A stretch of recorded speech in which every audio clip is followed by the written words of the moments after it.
Hello, hello, hello, everybody. Welcome back to the Pipeline Podcast, number 99. I'm your host today, Darren McClymans. Joining me today, we have some very special guests behind the curtains. We have Tyler and we have Mr. Joypad Jake returning. How is everybody? How's it going? Good, Tyler. I was going to let you go. I'm doing great. I mean, I'm glad to be on this for the first time. Very excited to talk about some stuff with you guys, but I'm hoping that the weather will allow me to be on the entire time because Debbie is rolling through my area. There's a lot of rain and thunderstorms and wind. So if I suddenly disappear, Debbie got me, basically. Oh, no. Yeah, I'm hoping Debbie's kind of done with me for today. She struck early, so I'm hoping she's moved on. She's ended our relationship. It's not going to work. Absolutely. But yeah, no, obviously, Tyler, this is your first time on the show. I think we've worked together over on Council. I think it's really hard because it's like, like I think we've been on, and I think the weird thing about Council is like sometimes you talk to people, but you don't like have this like direct dialogue with one another. So it's like, wait, have I worked with them or have I just been on the same stream with them? So it's kind of hard. Yeah, it's definitely a difference. I get what you mean. Yeah, definitely. You wouldn't think there's a difference on paper, but when you're actually in there, it's a clear difference. Yeah, and like there's definitely faces I've seen that were like, oh, they came on before I came on, but I actually have never been on at the same time as them or whatever that may be. But no, it's great to have you on here. Today we're going to be ranking some X-Men projects, which I just, to say it's been a really good year for X-Men, I think, with X-Men 97, which is this insanely high bar. And then Deadpool and Wolverine also came out, which it's crazy, within the last couple of years, this huge dry spell in terms of X-Men content. And then this year it's like, hey, here's two great things. So that's a really cool thing, I feel. I agree wholeheartedly. We needed this. Yeah, 100%. And, Kevin Feige keeps saying, like, hey, this is the start of the, like, mutant whatever. Like, each project will have mutant stuff in it. So, hopefully that's true. Hopefully we're leading to something big in the MCU in terms of the mutant stuff and what comes next for the X-Men. And, I don't know, hopefully it's the start of something great. Yeah, all those talks about after all this multiverse stuff is done, kind of moving into the mutant saga of things. So, it's definitely a good time to be an X-Men fan. We're definitely a couple of years of drought, but I think us X-Men fans are finally starting to eat good again. I agree. Right, yeah, but on all facets between the video games coming up soon. With, of course, we have the Wolverine game from Insomniac. Yes. I'm sure many people have actually, unfortunately, seen a lot of it because a lot of it leaked. Yeah. But video games wise, TV show wise, movie wise, it's I mean. In all the years I've been around, at least, I can't remember a year where it's just been so great to be an X-Men fan. We've had some great movies and shows and video games along the way, but as far as the collective X-Men and the main zeitgeist sort of feel between Deadpool and Wolverine and the X-Men 97 revival, which has been like a smash hit. It's probably the most popular I can think of. Most popular time in my lifetime that X-Men's been around. Sure. Oh, yeah. I mean, because even, as big as some of those movies got, a lot of them were just kind of eclipsed by their MCU competitors coming out at the time. Sure. Like, you had Days of Future Past, which I feel like, while that one was definitely one of the bigger and better movies, the hype for it, I feel, was kind of eclipsed by Avengers Age of Ultron, which came out close to the same time.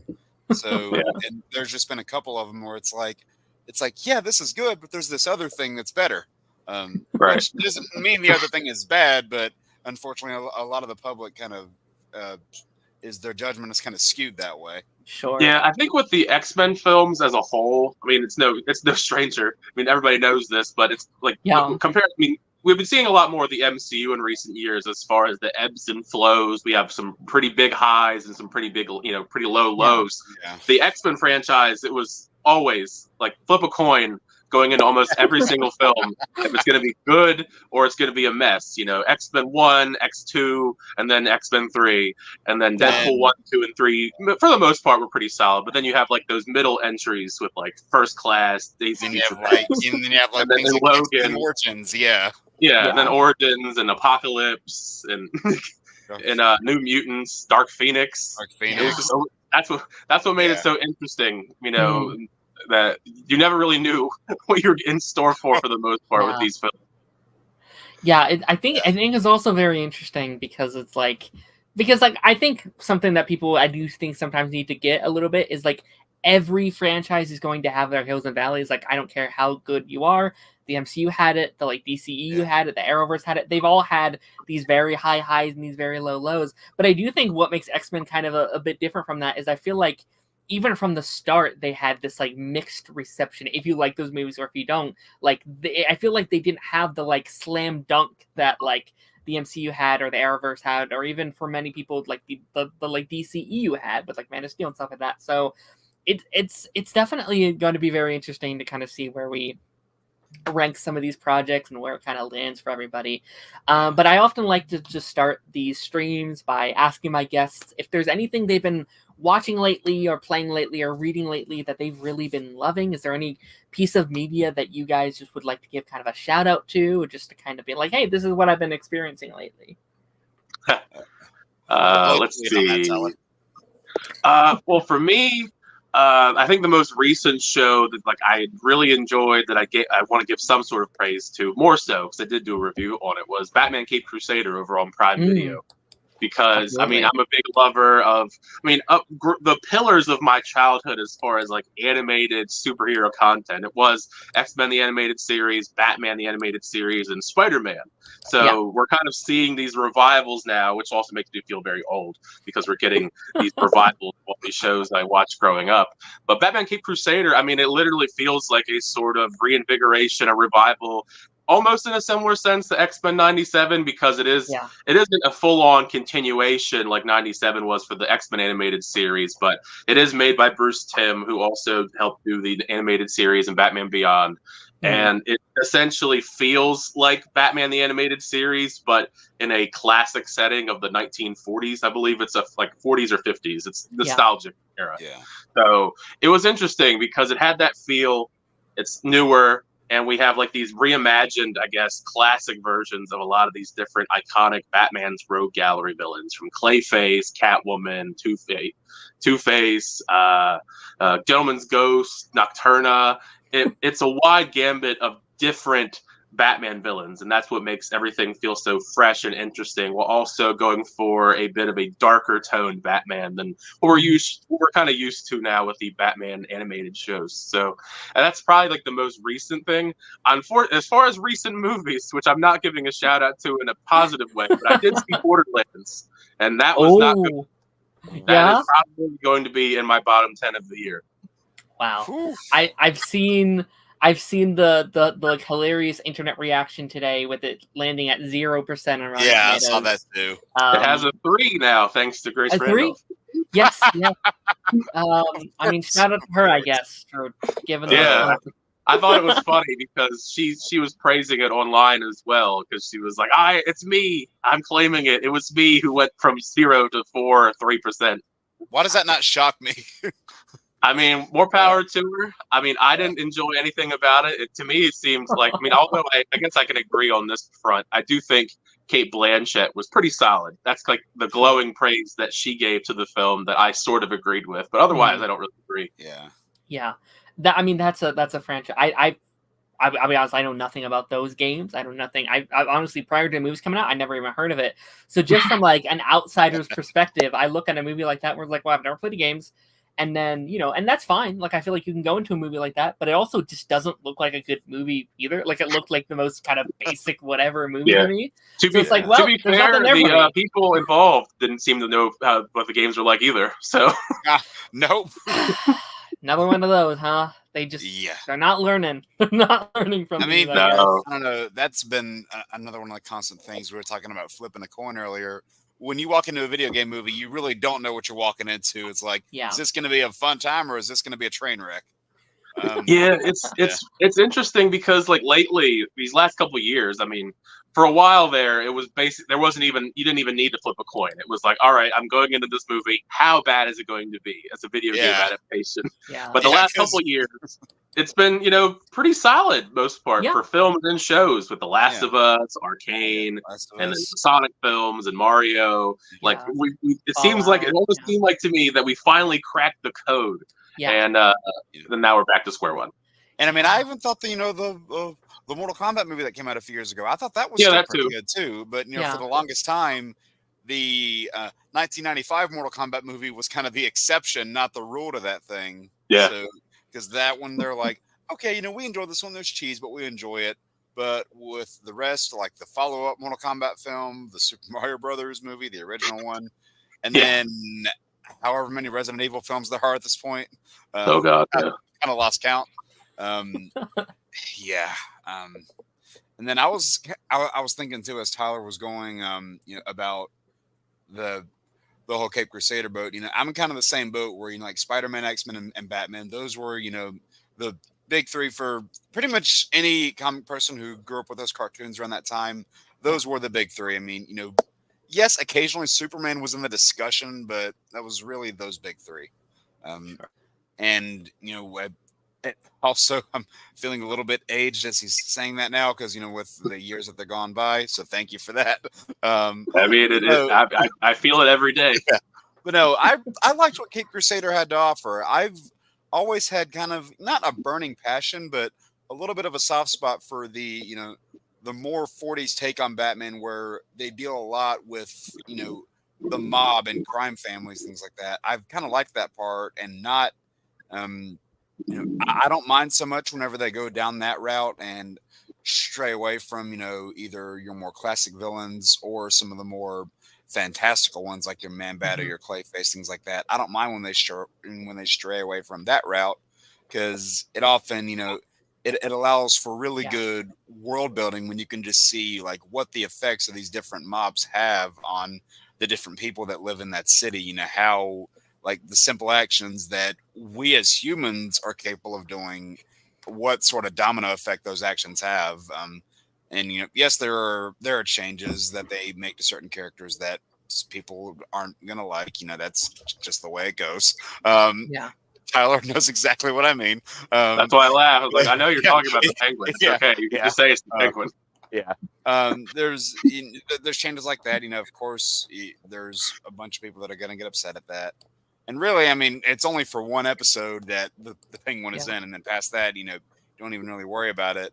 But I was excited from the first trailer that I saw, and going into the show now, I didn't really lose that excitement. I was pretty invested the whole way through. And then like other recent medias, like movies, I mean, I had just seen obviously Deadpool and Wolverine, and then 2 days before that, I went with a friend of mine. We went and saw the 30th anniversary re-release of Lion King in theaters, because they put it back in theaters for like 2 weeks.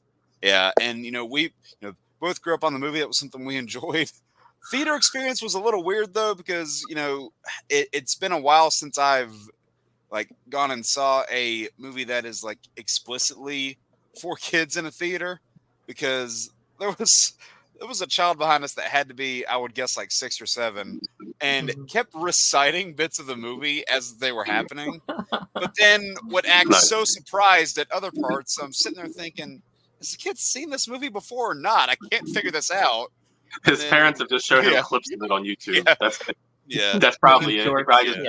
Probably. But then during the whole climax, whenever it's the big battle at Pride Rock, he's behind us like shaking a bunch of seats. I'm like, can y'all calm this kid down, please? This is getting a little crazy. I mean, I know it's a kid's movie, but So that was an eventful week, as we had that movie, and then like 2 days after that, it was Deadpool. So complete tonal shift, but both good experiences. I was really happy I was able to catch on, because that's my all-time favorite movie. So like I've been waiting for a long time for it to come back in theaters. It was there for the 25th, so it was 5 years ago. Didn't get to catch that one. Yeah, that was the same year that the live action one came out. That's why they're putting it back. They're getting everybody hyped for Mufasa. Which like it actually was very smart, because like they played the trailer in front of that movie, and I thought it was starting. I was like, oh my gosh! Oh wait, nope, this is the other one. All right. But no, that was cool. Still nervous for that movie. Yeah, I mean, I'm intrigued, but I'm nervous. I mean, it doesn't look actively bad, but I just look at it and I go, why do we need this?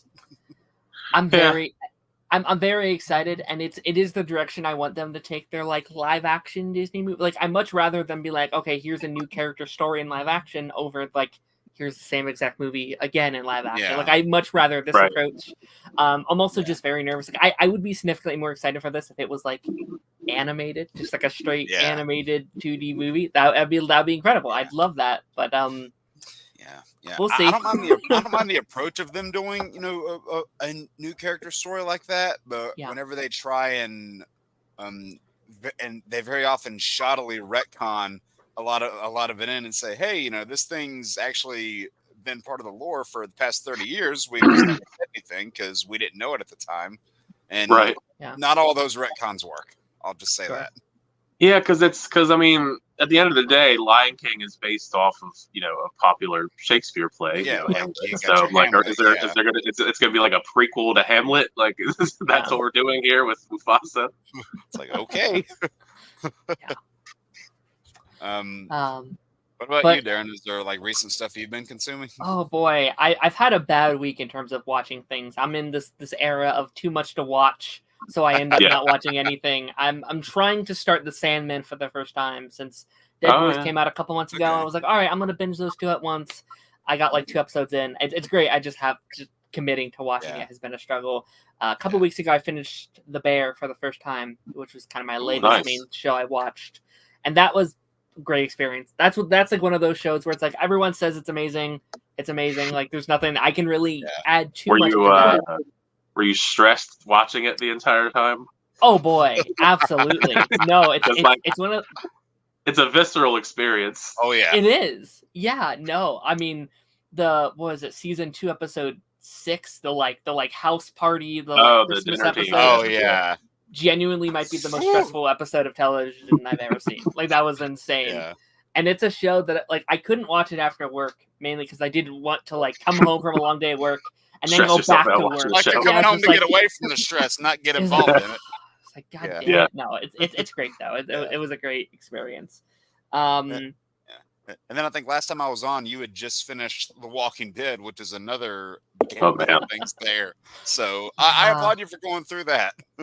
Yeah, I have so many of those spinoffs I have to get through still. I never started, so I dropped about 3 seasons in, and I haven't cut it back on in over 10 years. I watched it a little bit in the beginning, and it didn't hook me really, and then it just exploded in popularity. I never understood it, and then they had like 1,000 spinoffs, and I was like, okay, well, how much zombies do you need?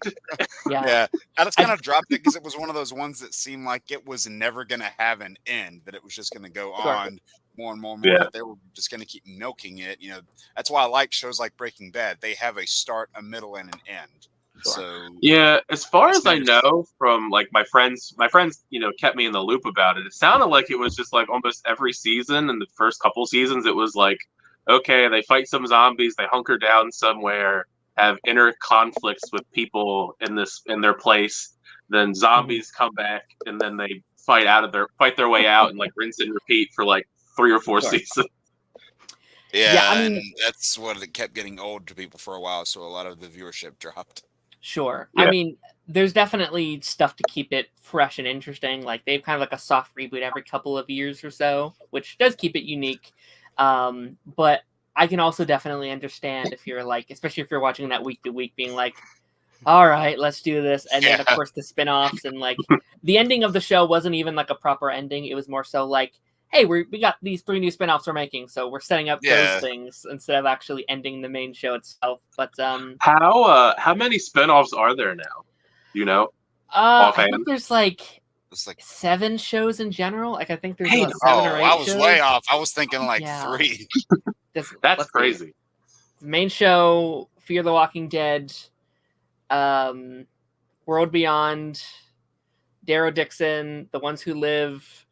I think it's like 6. It's like 6 or I don't know. There's a lot that's out there. That's crazy. I mean, I'm an MCU fan, so I can't really speak to I can't really. I don't have a lot of room to talk. But I mean, Jesus.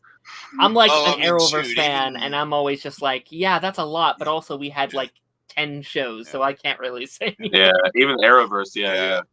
See, on both of those fronts, like Arrowverse and MCU, you know, like prior to like the like the Infinity War Endgame for MCU, and then prior to Crisis for Arrowverse, even if there was stuff I didn't like, I'm like, got to get through it. And then after those points, there's still a lot of stuff I haven't seen from both. Yeah, the Arrowverse was always fun though, because it did something. Well, to me, one of the parts I thought was fun, at least, was they had them on. They all came out within like a couple days of each other, so you could literally just like, all right, Tuesdays the Flash and Legends of Tomorrow, Wednesdays Arrow, and then they would switch them around. Like Supergirl was on Monday or Thursday. And it's like, all right, I can just watch all these in a row, like I'm reading my comic books. Sure. Yeah, and they all like have those little bits of connectivity, and then obviously outside of the big crossovers, like there were little moments where it's like, a Flash character is going to appear in this Arrow episode. Mm-hmm. A Legends character is going to appear in this Flash episode. Things like that. And you could have like a whole week of a crossover throughout like they would do the crossover throughout all those shows in like 1 week. It was really cool. Yeah, absolutely. And, good times. Absolutely. Oh yeah. As much as I harp on some of that stuff, we would get all these people together with like watch parties and stuff every week. It was great. It's probably the last show I can think of that had so many episodes per season. Mm-hmm. Yeah, and then a lot of them just kept getting lower and lower. And it's funny, I'll just go ahead and say this. You look at some of the 23 episode seasons and they did their storytelling a lot better. But then when they get down to like, 12, 13 episodes per season, suddenly they don't know what to do. Yeah. Yeah, that's true. Those last couple seasons were kind of, all over the place. Yeah. Like you said, those hills and valleys. I just saw the look on Darren's face. He was like, that's the understatement of the year. Oh boy. But yeah, we're gonna be jumping into a couple of these news stories, and a lot of these came out during the like Comic-Con weekend or like the couple of days following that. We covered a couple of these last week, but there was just too much. We couldn't get them all. And this one came out a couple of days ago, and I did find it very interesting to kind of go over. Mr. Miyagi prequel show has been discussed by Cobra Kai creators now. Obviously, this isn't a done deal. This isn't a main thing yet, but it's out there. These Cobra Kai creators have mentioned wanting to do a spinoff for quite a while now, or in this case, I guess not really a spinoff, but a prequel. Yeah. Is anyone here a big Cobra Kai fan or even like Karate Kid fan? Does anyone kind of have thoughts on this? Yeah, I thought that's why you brought it on, because I'm like, I'm a Cobra Kai fan. I cover Cobra Kai on my channel like every season. So hell yeah.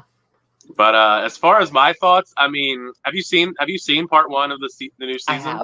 I have, yeah. Okay, so while watching it, it was a decent part 1. I mean, it was a part 1, but you could tell that they were trying to sort of soft launch a potential idea if it gained enough interest, because a lot of the marketing around part 1 of season 6 was this mystery that Mr. Miyagi had that he kept from Daniel about his past in this like briefcase, and Daniel's trying to discover what was Mr. Miyagi hiding from him this whole time. Yeah. And once he kind of learns, a little bit of it towards the end of part 1, it's like one of the big arcs, I guess you could say, for Daniel going forward and questioning how his belief system, the fact that he, Mr. Miyagi is this amazing figure in his life, and now he has to question his morals, I guess, which I didn't really understand, because he's so upset about Mr. Miyagi doing all this stuff. He was beating people up the entire Karate Kid franchise for him, so I don't know why he stopped that he was beating people up and robbing them and stuff like that, and he obviously changed as he got older.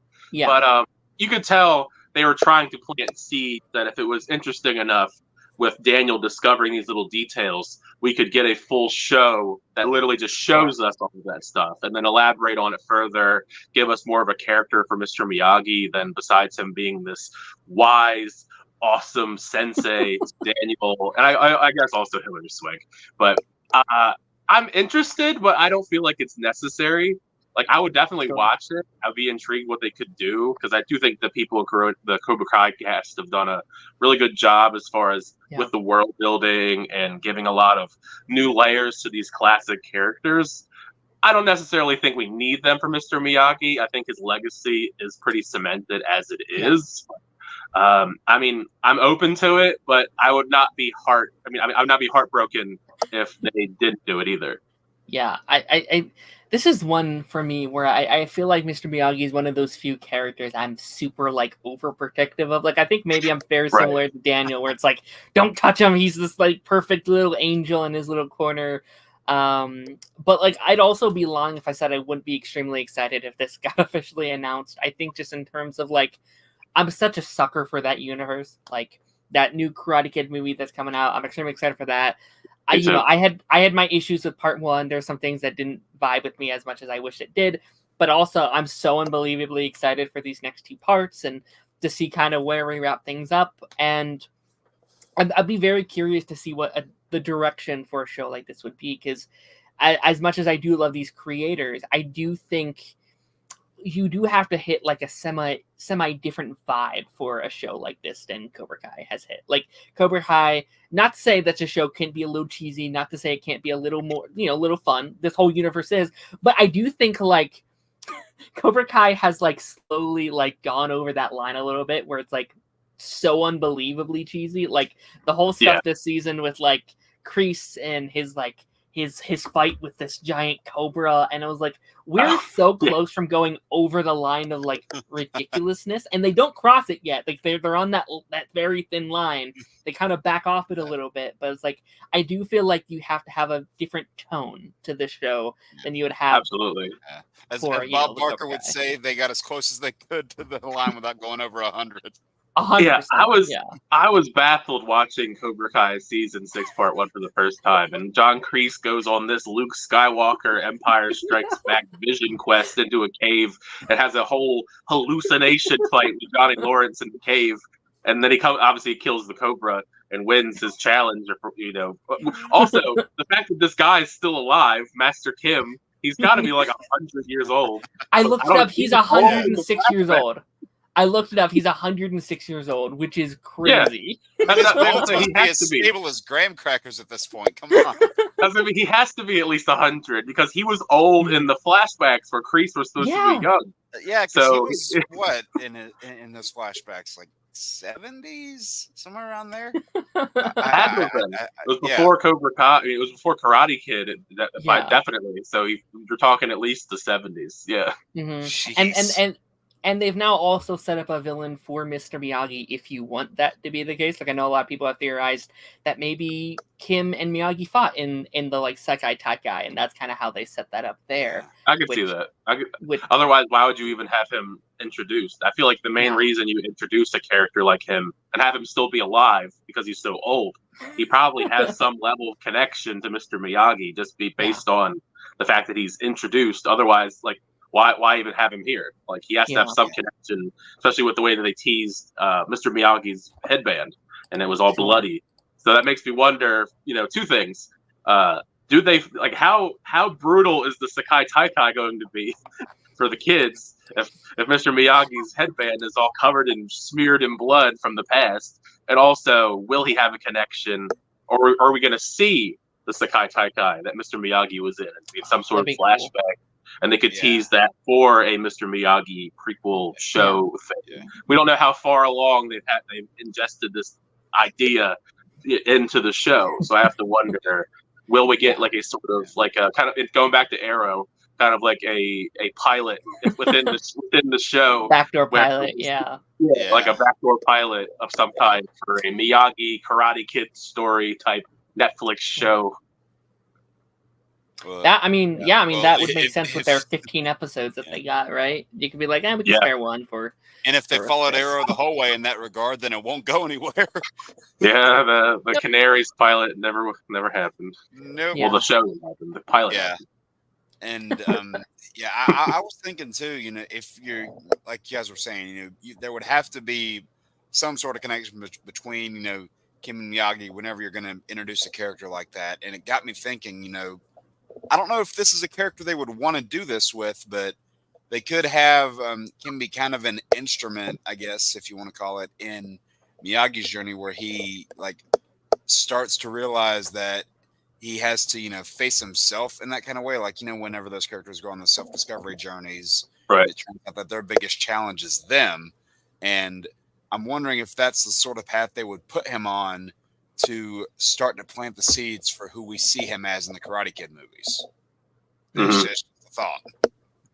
Yeah, I think that would be interesting to explore with Miyagi as a show. And like Darren was saying, tonally, it has to be at least a little bit more serious. Yeah. Mr. Miyagi was a fun character at times, but I don't think the tones would mesh with the the over-the-top campy nature that sometimes Cobra Kai. It wasn't forced humor; it came naturally. And also he's a very he's also a very like traumatic and dark character. Like his like time in the war and stuff like that, I think would be a very fun, because I assume this would be pre him going to war.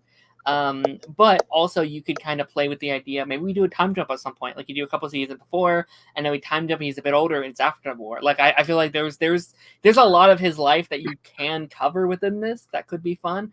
Maybe you start it and he's like 7. I don't know. Like there's a lot of area there that you can full-blown origin story. And you know, like, young Miyagi. And you know, you can fill in the gaps with some of the stuff that people already know about him without having to go back and retread over everything. So you can just fill it in nicely with good writing. Yeah. And they got to expand this universe somehow because Netflix needs money. So and shows. So well, if Netflix would stop putting God knows how much money into some of these movies, then maybe they would be good on money. Right. I mean, these shows, these pillars of Netflix's content, I mean, they're slowly ending. Like today, I don't know if I didn't see too many people talking about it, but the Umbrella Academy ended today. So that's off the docket. Stranger Things is going to be Things, I think next year. Yeah. Arcane's ending. Yeah. So they gotta start pumping out some good stuff. Well, there are a lot of Netflix shows. I mean, it's rare to see it make it past, like 2 seasons. Yeah, 3, 4 max usually. Yeah, I mean, because Stranger Things is, I think, the only really successful one that's gone more than that, that I can think of off the top of my head at any rate. Because you had ones like October Faction and Raising Dion that lasted like 1 or 2 seasons. Wait, You is on what, season 6? Oh yeah, You was and that's ending. That's also ending. Yeah, you're right. Yeah. But then you have like Avatar, which is new. Which say what you want about that show, but it did well. And then One Piece. I liked it, but it's only going to be 3 seasons, and they're filming the 2 back to back. So which I think is a mistake. I think they should have like milked it and done like 6 seasons, and then spend more time in each season. I mean, that's what by the end they're all really old. Yeah. Absolutely. Is like a grandfather by the end. He's gonna be I just remember being disappointed. I just remember being disappointed whenever I saw. I don't know if you guys saw the October Faction series. It was only 1 season, but it really picked up. I mean, it was good throughout the first half, but then it really ramped up in the second half. And then there was like, season 2 talks, and then not even the next 2 days, it's like, cancel. It's like, well, damn, that sucks. Yeah, Netflix is notorious for canceling things that people enjoy. Yeah. Netflix is like, this is why you cannot have nice things.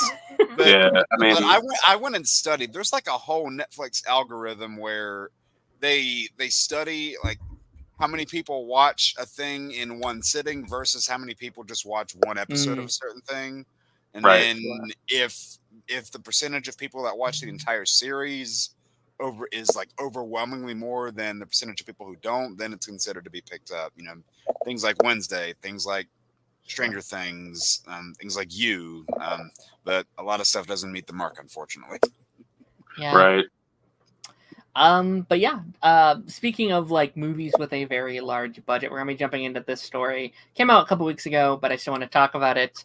Captain America 4. Anthony Mackie reveals that multiple Hulks will be in Captain America 4. So this came out in an interview. I think it was paired with San Diego Comic-Con or sometime after San Diego Comic-Con. It said like, hey, there's Red Hulk, but there's also another Hulk in this movie. Everyone's assuming it's Hulk, but there's been a lot of theories going around being like, is it She-Hulk? Is it, I don't know, a Hulk? Is it, Scar? Like, Please don't be there's been Scar. I hope he comes back and he has that same haircut still. I mean, who do we think this is? Shoot, do you think Joe Fixit, for goodness sake. Oh, yeah, another one. Yeah. I don't know. That was another thing. I think it was part of that whole Comic-Con bundle of interviews where Anthony Mackie was like, hey, you remember all that cheering you did in Deadpool and Wolverine? Imagine that with me. It's like, I think you're getting a little ahead of yourself with that one. It's Blade. He's no, Can you imagine? Yeah, no. Blade's here. There's only ever going to be one Blade. Oh yeah. I'm not retired. Yeah. For me, Yeah, at least, I think it's going to be She-Hulk. Yeah. I think it's mean, got the potential to be, begrudgingly to probably audience goers that didn't like She-Hulk's show, I think storyline-wise, it would make the most sense for it to be her. It makes because if they got that guy involved with, like, stole a lot her of blood, lawyer issues, yeah. Yeah, because that guy stole her blood, and I would have to imagine that blood is probably going to be instrumental in turning Harrison Ford's Ross into the Hulk, the Red Hulk. So I feel like it would make the most sense storyline-wise. Although I mean, to be fair, we haven't seen She-Hulk interact with Captain America ever, but we haven't really seen much of Sam interact with any Hulk, really. I mean, I can't recall too many interactions between Sam and the Hulk in any of the crossovers. Yeah. But I mean, they're going to make it work some way or another. But I think it could be She-Hulk. Yeah, and I think that's probably. I actually like the She-Hulk show, so I would love if they could somehow do a season 2 at some point. But I do feel like that's probably where they're going to have to sneak her in going forward, is in terms of well, she's the character's lawyer in the show or in the show or in this show. And with everything, with the presidential stuff, I could see her fitting very well here.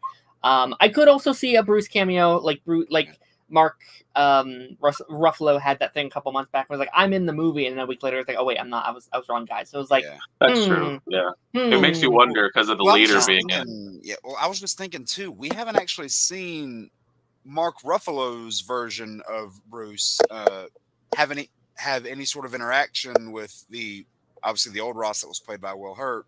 We didn't see those two versions of the characters interact. I mean, minus minus the Incredible Hulk movie, whenever it was Ed Norton. It was a different actor. Yeah. But we never saw those two characters interact, so I was just thinking of that. It just hit me that they were both recasted. That's actually kind of kind of crazy. And I like so I didn't like the She-Hulk series. I don't think the casting of Tatiana was the problem. I don't. A lot of people want to act like it was, but I don't think that was the problem. I think it was the writing that didn't do it for me, and just the way a lot of stuff felt overemphasized. I'll say that. And she's a character that in certain books she's a badass. Like, she's actually a really cool character.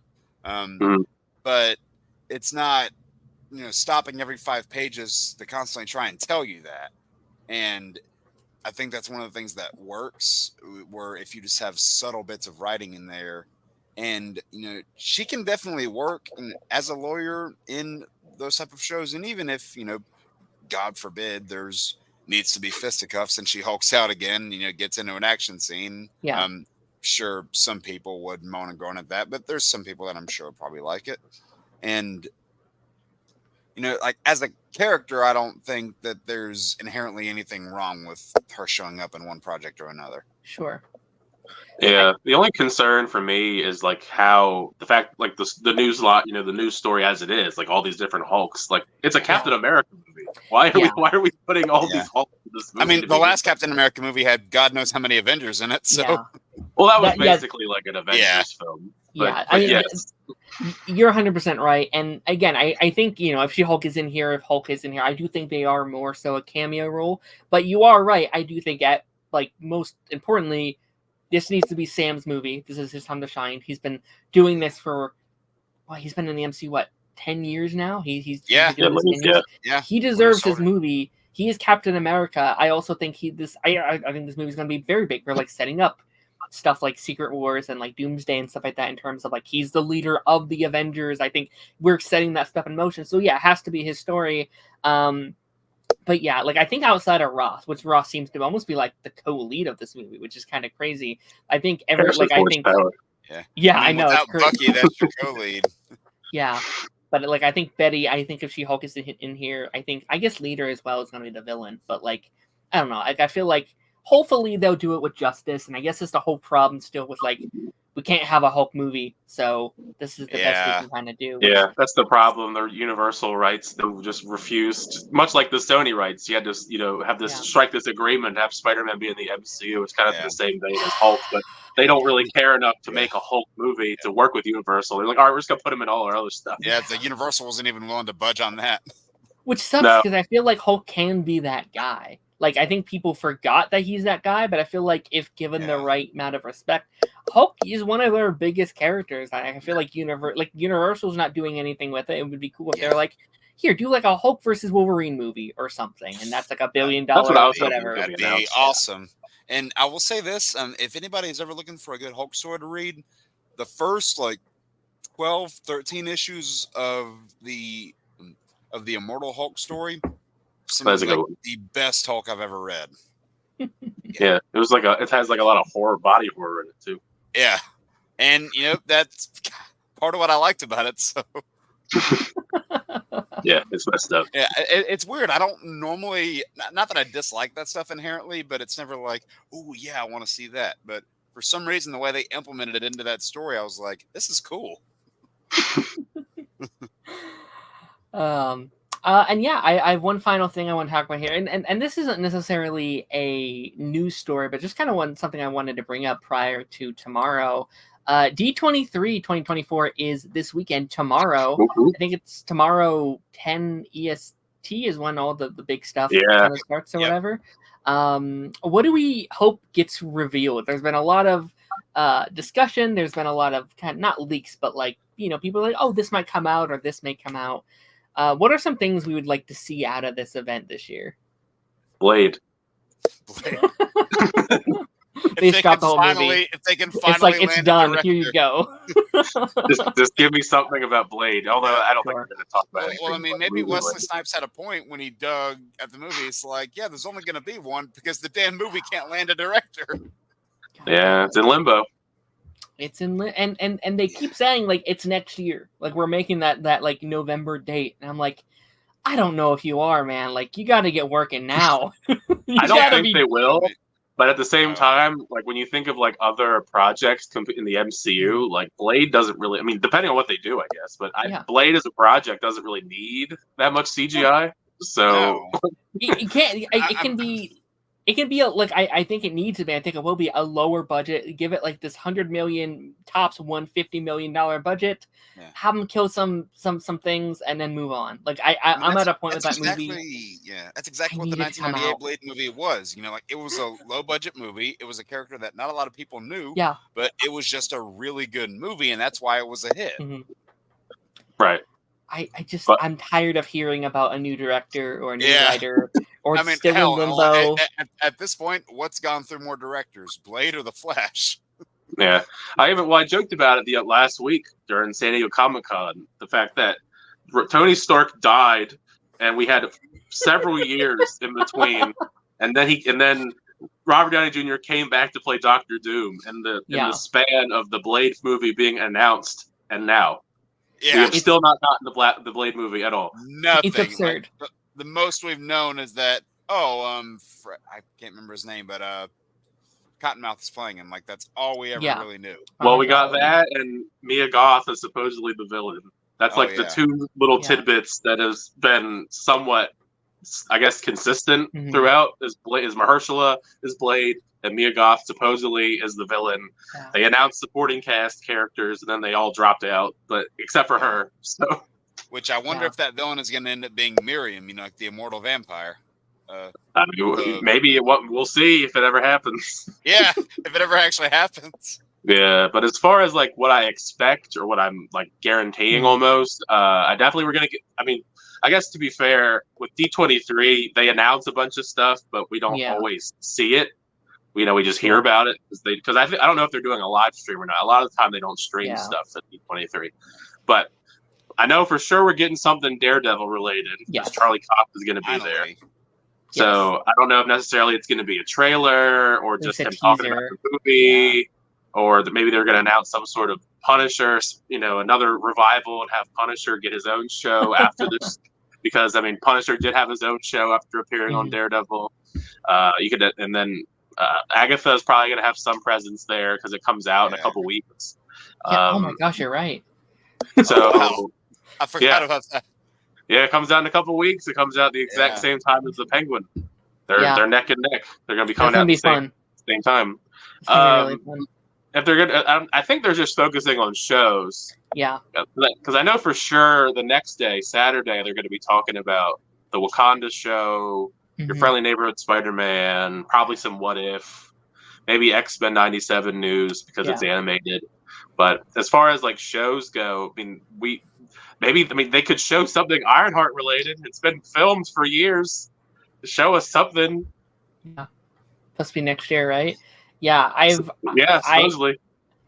I mean, I think that I kind of want them to do more of what I kind of wanted from San Diego. Is I kind of want more of like, here's updates, and then they obviously did that, but like, here's new dates for when things are going to be coming out. Here's a new lineup of things, especially when it comes to the animated show, because we have the Spider-Man show, the Black Panther show, What If, Zombies, X-Men. They're all just like, hey, these things are coming out eventually, but like. So I think we're going to get a date for Zombies. I think they're going to be like, hey, it's next week, or like something crazy. Just be like, hey, it's in October. It's just going to drop all at once. It's on Disney Plus right now. Yeah, they don't want to turn into honestly, DC. They could. It's 4 like episodes Cloverfield long. Paradox all those years ago.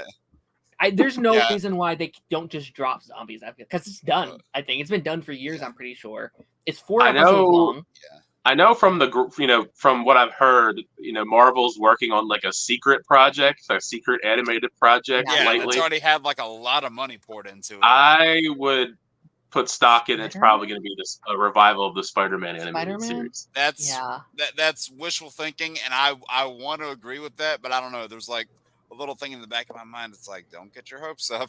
I know, but I'm just like, but what else could have that much of a budget? So I asked, and this is probably due to NDA, but when I was in Raleigh 2 weeks ago, Christopher Daniel Barnes was actually there, and I pointed up the Spider-Man picture. I was like, if only we could get some sort of a revival for this, and whether it was due to NDA or not, he goes, yeah, they haven't called me. I would like for it to happen, but they haven't called me. Yeah. He's already learned. He could very well be taking lessons from another Spider-Man and not saying anything. But I mean, we've seen Spider-Mans lie in the past about their involvement. Yeah, that's where I was going. And things. So I mean, maybe the only thing that's my wishful thinking. The only thing holding me back is just because freshman year is also just here and around and stuff like that. So but like Spider-Man. I know, and people would eat up both. I feel like. They don't care. Right. You have people that would eat up both, but you would also have people that would be like, oh, well, this isn't like this, so therefore this bad. And it's like, no, like just because they're from B doesn't mean they're bad. I've kind of thrown around the idea of like maybe not Spider-Man right now just because the one's going on, but maybe another show within that universe, like maybe Avengers or something. I don't know, like maybe a probably not Daredevil because there was a Daredevil show, but like revive the Iron Man show or something. Yeah, an Iron Man show or Cloak and Dagger the animated. I don't know, that wouldn't happen, but just something within that universe. Can you imagine Kevin Feige, like how angry he would be if they put that much money into a Cloak and Dagger animated show? Like, are you kidding? Girl, the animated series. They had this is gonna make no money. They had Daredevil in that cartoon, in that Spider-Man cartoon, but he didn't have his own series, did he? He almost did, I think. No, but it didn't go through. Yeah, he just popped up. A lot of characters just popped up randomly in the Spider-Man show. Yeah, I mean, like Blade was in it too. You had Daredevil, you had Blade, you had Captain America. Well, there was a whole arc there. You had like Iron Man, the Fantastic Four, even Punisher. Yeah, there's a lot of possibilities. Currently with just if you saw the end of like 97, it's a lot lot of hey, we have a lot of these characters. Much. Yeah, a whole animated series. I don't know. Like Doctor Strange was another one that existed in that universe before, and they showed. So we also saw with that tease and X-Men 97 that Mary Jane's back. So we can elaborate on that because that was like the whole big cliffhanger at the end of the Spider-Man animated show. He was gonna go off and find Mary Jane, the real Mary Jane, and then it got canceled, and we never knew. I remember being crushed when I found that out. Like I remember watching that last episode and then thinking that's going on, and then it just never came back. I was like, Yeah. Nope. what is this? I mean, like little 8-year-old me was just so confused. Nope. And then instead they did Spider-Man Unlimited, the future show. Which say what you will about that show, they tried to basically do Batman Beyond for Spider-Man, and Pretty much. as a concept, I think it could work. The show just had some other problems. I enjoyed what we got, but we could have got more. Yeah. I always just thought it was weird that they did that and then just do a Miguel O'Hara show. Because like he literally is from the future. He's from the future. Just do Miguel O'Hara. And then they had that Spider-Man MTV series that came out a few years after that they said ties to the movie, but doesn't really. Yeah. And then that ended after one season. People can't get enough of Spider-Man. I feel like they can. I feel like out of any superhero right now, you could do 2 Spider-Man shows. I feel like there's enough interest from the public zeitgeist and audiences that they could do 2 Spider-Man shows. Like I think, they could be wild. I was going to say you could have it both be Peter. You could have one as Peter and one as Miles. Yeah. Yeah, that too. I mean, you could definitely do that as well. I just think, like, I don't think it would ruin anything if we had an expansion like a 97 on the Spider-Man while also doing this other show that's like a classic-y, kind of like a Ditko-y inspired animation style that you're from Any Road Spider-Man, which I'm really intrigued by because we've only seen like little tidbits for like years. And I have for a while there, I thought it was just going to get scrapped because they just didn't talk about it for like years. Yeah. So it's nice that it's not scrapped and we're going to actually probably see something from it this weekend. Yeah. It's somewhere in the pipeline. November, so hopefully we get something.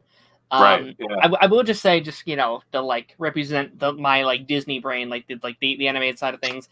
I have a feeling we're going to be getting some there's a bunch of Disney like animated movies that are unannounced. They're just like we have them at these dates, but it hasn't been announced yet. This time 2 years ago they announced Inside Out 2, so I assume they're going to announce the next Pixar movie and probably the next like mainstream Disney movie. And also it's been theorized a lot this last week with the book that just came out, but a lot of people are saying Gravity Falls season 3 might get announced here, which would that'd be cool. Like I'm not holding it myself to it. I'm trying not to get my hopes up, but like that'd be really, really cool if they announced that. Yeah. I did hear there's going to be a Pixar announcement. I don't know if it's going to be a film or like another show because they're working on TV shows now too. But I know this was rumored for a bit. I don't know if it was ever actually confirmed. Maybe they're about to do it now. Who knows? But did they ever actually confirm that a 5th Toy Story installment was happening, or is that still in the rumor mill? It's official. Yeah, that's for 2026. But there's a lot of other ones that's been rumored. Like they've spoken about like an Incredibles 3 and a. If they're going to do that, though, they got to get going on Incredibles 3 because those guys are not getting any younger. Well, also, those guys are not getting any younger.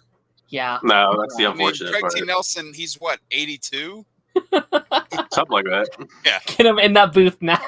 Yeah, it's like they got to get going. I mean, the kids, they can recast. I mean, they recast the kids before. Well, actually, just Dash. I'm pretty sure. Yeah. I'm pretty sure Violet was the same, but no, it's like if you're gonna get them in there, get Bird and company in there now. Yeah. And don't make us wait 14 damn years this time. I know that was the worst part of it. It was like it was the wait, and then we finally got it, and then maybe we'll get a third one. Yeah, it's please, like okay, in a this shorter movie span of time. Yeah, it's like, and it came out. It's like okay, this movie is good. I think people just like built up so much hype over that period that's like it was never going to live up to their expectations. Yeah, and something I would have always wanted to see from that universe too, like a Glory Days prequel series, like all the heroes you saw in that little slideshow that said they were dead, like make like a prequel series that shows you all those guys. I would have loved to see that. Yeah, there's stuff in that world you can definitely dive into. And then it just ends with them all being brutally murdered by Syndrome. Yeah. Well, yeah. I mean, shoot, it could just end with like the wedding because that they're all there. Sure. just the epilogue. All of these people in the show died. An anthology series. Each one's a different hero. Whatever. Sure. It could be like the Acolyte, but with the different heroes. But better. Go one by one, murdering them all. But better. Yeah, hopefully. Well, we're gonna be diving into this ranking here. Yes. Sorry, it took us an hour to get here, but we're here over at the ranking. Let me see where. Oh, can I just zoom in like that? Yeah, that's perfect. Okay. So yeah, I have a tier list here. Maybe I put too many letters here. I do apologize. It's a lot of letters. There's so many projects. We have. I know we're gonna have to zoom in on this. I'm like the guy from Community holding up the eyeglass. Let me see. Can I zoom in? How's that? Whoa. Is that too much? Well, hold on. Now that you've zoomed in, okay, I'll zoom out a little bit. Okay. You might just have to go like up and down. Okay. So yeah, I have a handful of X-Men movies and X-Men shows. Obviously, if you've not seen one of these projects, A-okay. There's a chance one of us has, or if none of us have, we'll put it in the have not seen category. And yeah, I be at least one or two of those. Yeah, I think there's at least one that possibly none of us have seen. So I'll be curious about that. Right. So I have one. I did it from like how they came out. So the first to come out until obviously Deadpool and Wolverine. And obviously, if anybody is crunched on time and has to leave through any of this, by all means, I don't want to keep anyone longer than they have to be here for. So starting with X-Men the animated series, obviously, I think both of you were already kind of talking about this up the front, being shows that you kind of grew up on. What's our kind of opinion on that show, and where would you personally put it on your personal list? Well, that one for me, that was, it was a really formative show for just kind of my childhood, my introduction into this world, which it was that, like, into the whole, nerd culture. To the best of my knowledge, this was my kind of introduction to not only these characters, but just the whole superhero and like nerd culture. It was this. And, obviously, I love like all the flashy, visuals and stuff as a kid. Like that's what you pay attention to the most. Sure. Then the more and more that I rewatched it, growing up, like recording it on DVRs, and then you getting like all the DVD collections and VHSs when those came out. Just rewatching it, I got more and more invested in the storytelling, more and more invested in the characters, and it was really concise the way they did their storytelling, at least. Obviously, towards the end, you can tell there was a little bit of a separation. Doesn't mean it was necessarily bad; it was just different. But this is one of the rare examples where, at least for me, you have certain animated examples that, and a lot of people would put like Batman in this category, to where they consider the 90s animated adaptation to be kind of the definitive version and superior to a lot of comic versions. And in my opinion, at least, that's what I consider this version of the X-Men to be. Like when I close my eyes and think X-Men, this is immediately what my mind goes to. So, in case it wasn't clear enough already, in terms of like tiers, my rating for this would go to S. Okay, Tyler. Yeah, I mean, I pretty much agree. I mean, I think it is the definitive X-Men show, although X-Men 97 is doing a great job, which we'll eventually get to down the line. But yeah, I do think, for the most part, even though I grew up watching it, enjoying a lot of the aspects as a kid, I rewatched a lot of it recently with X-Men 97 to get refreshed because it had been so long and it's on Disney Plus, so it was really easy to watch, just binge through a bunch of them. For the most part, I think a lot of the stories hold up really well, all these decades later. I still enjoy a lot of the dynamics between the team, or when we get, and the way that they develop different personalities and storylines for the individual X-Men members and craft these arcs for the villains, Magneto especially. I agree wholeheartedly. I'd have to put it in the S tier. I think it's in that Mount Rushmore of superhero animated shows with Batman the Animated Series and the Spider-Man show, for me at least. Sure. Yeah. No. I think for it's weird because I watched it for the first. This was the first comic book thing I think I ever watched. Like I think this was really my introduction to like superheroes and stuff like that. Yep. So like I hold like just some of those memories I do hold very dear.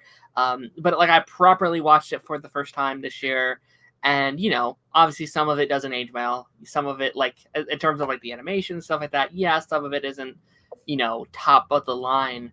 So I think personally it would be on my personal A, but I think also S is so unbelievably like valid in terms of just like what it did for like, again, like I feel like if it wasn't for this show, I'm not sure if any of these other projects would be here. Like, I feel like it's just the golden standard, and watching through that show for the first time, and then also kind of rewatching the movies for Deadpool and Wolverine, it became also very frustrating, because it's like, yes, but this thing did it so much better than a lot of these movies are doing these storylines and these characters and stuff, and it's especially with X-Men '97, which obviously we'll talk about later. But it's like, yeah, they're doing it so well here. Why couldn't you have done a little bit of that over there? So I think S is unbelievably fair for that.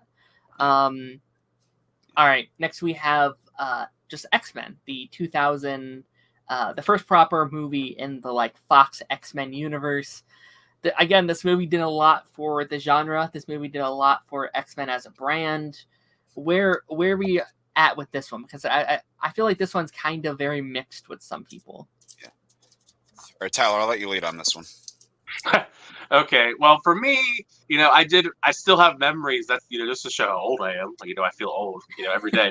I remember going to the theater when this was in theaters back in 2000 and just absolutely loving everything about it. And even still, I mean, it has the growing pains. There's some aspects to it that have not aged the most gracefully, but overall, I think for what they were trying to accomplish and bringing the X-Men into live action and not going too crazy overboard, because they were kind of Marvel movies or just superhero movies in general have finally, after decades, started to embrace what made the comic book so special. And we finally this year, after 20 plus years, got Wolverine in the costume. So that just goes to show you where we're at with comic book movies and accuracy and all that stuff, where they had black leather suits in this. Yeah. But overall, I mean, I like the majority of the story that we're building up here. I think it sets a really interesting framework for a franchise that we would see go on with the trilogy of films starring these actors, but also they would come back, for Future Past, and Hugh Jackman would come back for basically almost everything. And but yeah. It's not a perfect film. I think it's a great stepping stone for the genre. So I'd probably put it in the B tier, because I think it's still really good, but I don't think it's in like the top 10, top 15 superhero movies or anything, even outside of like MCU stuff. But I think it has its place in history. Yeah, I'm kind of on the same boat there. I remember seeing this when I was a little back when it was out too. I still have my VHS somewhere. Nice. But it was one of those ones where, because that was kind of the time where comic book movies and like Marvel movies were starting to find their footing outside of Batman and Superman. So because you had Blade before this, and then obviously you had X-Men, and then both of these kind of paved the way for Spider-Man. But this is one of those ones that again really acted as a stepping stone for what we would come to get later. And I think it's aged relatively well for the most part. There are some stories and some characterizations that I don't agree with, both in this particular movie and in certain characters across the entire franchise. Like as just a small one, as a big Rogue fan personally, I really don't like what these movies did to her. Not saying that's the actress's fault. I just didn't like the way that they wrote her. And then there are a little bits here and there, just going back and rewatching them, thinking, would this character really do that? Would that character really do this? So, a couple of raised eyebrows, but, I definitely have a lot of respect for what it did for just the comic genre as a whole. And it's something I could, still pop on today and enjoy pretty well for the most part. So I wouldn't put it in like that top 10, top 15 necessarily, but I would go with a strong B as well. Yeah, I was also thinking B. I think it is kind of one of those like middle of the road X-Men movies for me, where there's a lot that I love, and obviously I think a lot of it is like nostalgia or just these iconic scenes. The like, what happens when you're struck by lightning, and all these like very fun lines. The like you're a dick. Like so wrong the reason. Yeah, so many of these things I hate the like black leather or the like yellow spandex line, but also it's so iconic at the same time. Like you kind of have to love it at this point. And another series on this list made fun of it. Yes, yeah. It makes me almost love it, like in comparison. It's all kind of part of the history of it. Like, again, like you look at, this and you're like, well, I wish they could have done this, or this better. But also it's just like, there's growing pains with a lot of these things. And, they were obviously like inspired by like the Matrix and a lot of these things. And, I will also say, I think an X-Men origin movie is hard to do. Like, there's a lot of running places that they're trying to do in this movie, a lot of characters to introduce, a lot of concepts that bring onto the audience for so many people for the first time. And I do think relatively to that they do a solid job of doing it. Is it a little rushed? Yeah. Do they focus a little bit too much on Wolverine? Probably, but I think it works. I think it's there. It's whatever. There's better, but there's also worse on this list, I think. Yes. All right. Next up is X-Men Evolution. Whoever wants to go first on that one. I guess I can go first on this one. Go ahead. Guess. So Evolution was a weird one for me when it started, because when it was first out, I just had so much nostalgia and love for X-Men in the 90s that when Evolution first came out, I kind of strayed away from it. It's like, I don't really want to get into this. This isn't the X-Men I know. This isn't the X-Men that I'm familiar with. So I stayed away from it until about like 2007, I think, is when I saw it. And it had been over for a couple years at that point. And going back and saw it, or going back and seeing it, and then actually following some of Chainsaw's reactions to it, because he just finished seeing it for the first time. It definitely holds up in a lot of good areas. I think there's certain differences that they make to the characters that not saying I like those differences more than what the character traditionally is, but I appreciated that they kind of went for it in that way, making Rogue a goth girl, for example. I guess one of the best things the show did, and just her characterization as a whole, I really liked in that series, and kind of the journey they took her on. But kind of how they put them into, some of the different roles, like they made Wolverine. There's kind of the lone wolf aspect there, but he also feels like kind of the tired dad of the group. And then, Storm is, one of your mentors, but a lot of your main X-Men roster, like your Cyclops, your Jean Grey, your like Kitty Pryde, Nightcrawler, Rogue, all those guys are in high school. So around the time that I started watching it, it was kind of in that age range that I was getting ready to go up into. So that part of it was kind of cool for me at the time. It's like, hey, you know what? I'm kind of relating to some of this now. And they had some really high highs there. Like, I love their the whole build up that they did to Apocalypse, and the whole journey that involved him, and how they wove Rogue into that. And I also got to give the series credit, because it was from this series that X-23, the character, was introduced. So got to give them major props for that. This was kind of like how Harley Quinn was introduced in the Batman animated series. This was kind of the Marvel version of that. Obviously not to the same level of popularity, but the series definitely had a lot of strong moments. There are times where I feel like the episodes are just too disconnected, because when you have a big thing that happens in one of the episodes, you're thinking, okay, how is this going to apply in the next episode? And early on in the show, it really doesn't do that. It's like, okay, now that these characters are going to the same school, how is it going to affect, these people here? And it really doesn't. It kind of, just goes away from that and moves on to the next thing. But the more and more they got through the show, the more and more I really got invested in the storytelling. And, I also love Apocalypse, so I like that they went in that direction.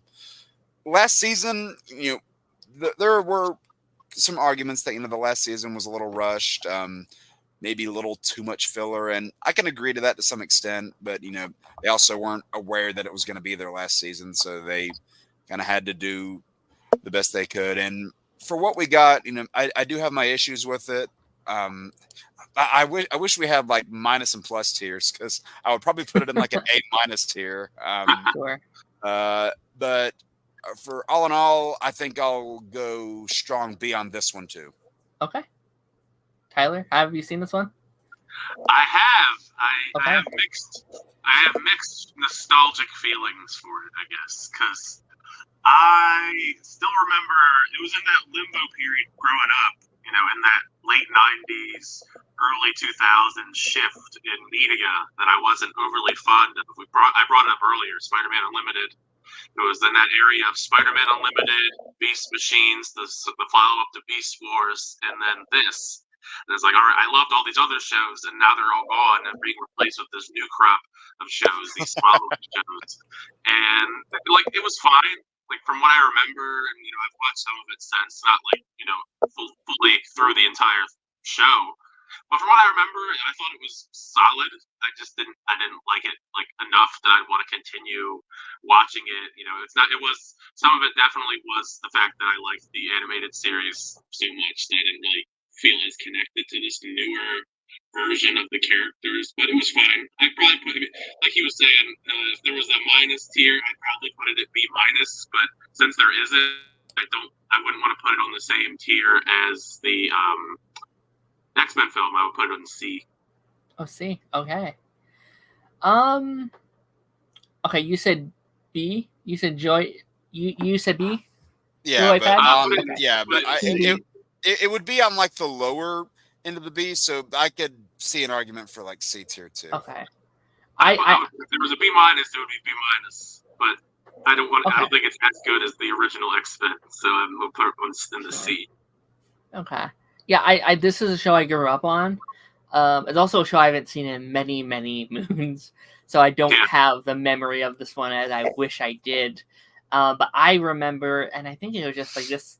This was a show that gave me such a love for like the Nightcrawler character, and like he's my favorite X-Men, and like I remember that just being such a huge one for me. And I really appreciate when some of these characters can be a bit younger, and that's kind of where I'm somewhat hoping they take inspiration from for the MCU. Like I love the idea that like Cyclops and Jean and Rogue will be like teenagers, and we get to kind of have a bit of that story. Like I think that would be really fun.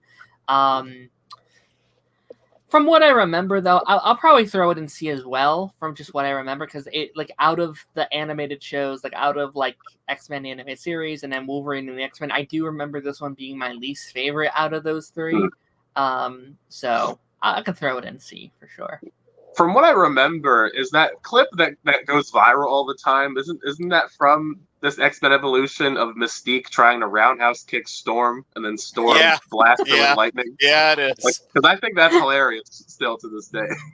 Well, that fight also ends in the most hilarious way with a shroud of fog. Storm runs up to Mystique and just uppercuts her. Yeah, it was like I see that clip still circulating every now and then on Twitter, and it always makes me laugh that Mystique tries to roundhouse kick Storm. Yeah, the thing that gets me laughing every time I go back to it, this is one I see. Whenever Avalanche like tries to make the ground shake, the face he makes looks like he's having a seizure. And for some reason, that image is just stuck in my head.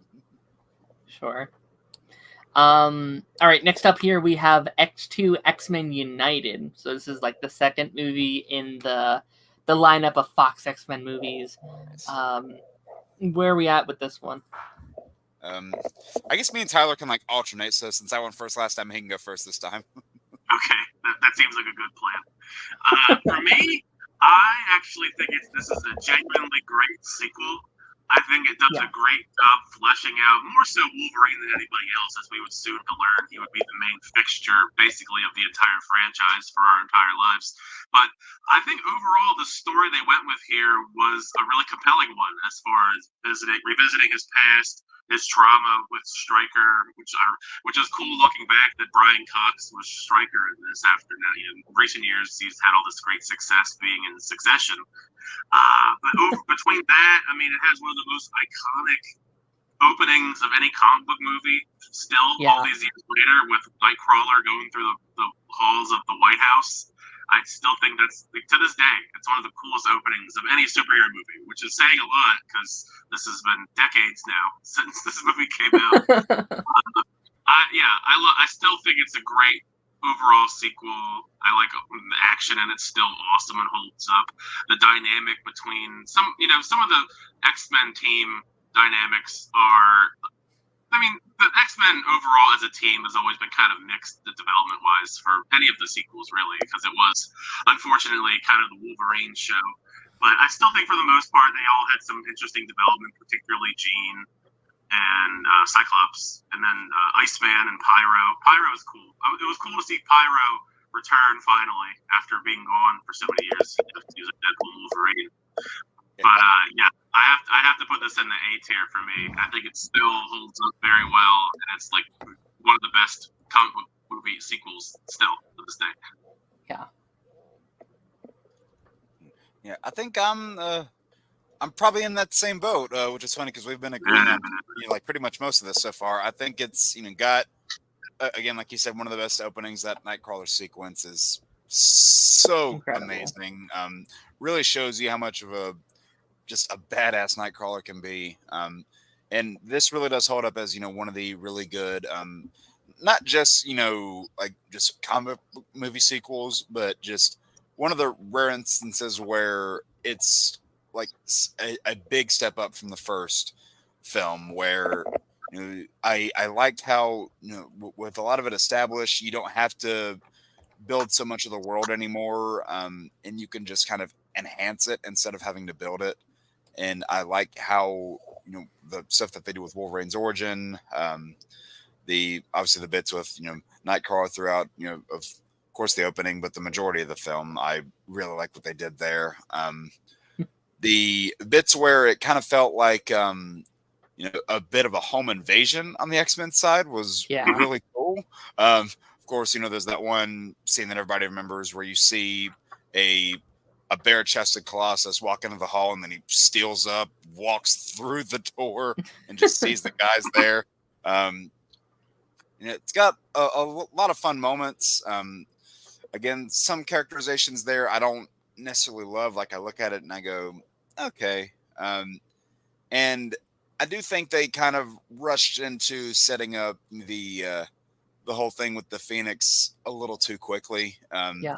Because like pretty much right at the start of the movie, they're teasing it, and I don't necessarily love obviously that the spot it ended up is another spot on this list, but even the fact that they were teasing it this early, I still don't think that was the biggest or that was the best way to go. Other than that, and a small little bit of things here and there. I actually think the score for this one is significantly better than the first movie too, because that's one thing I notice a lot with these movies is their musical scores.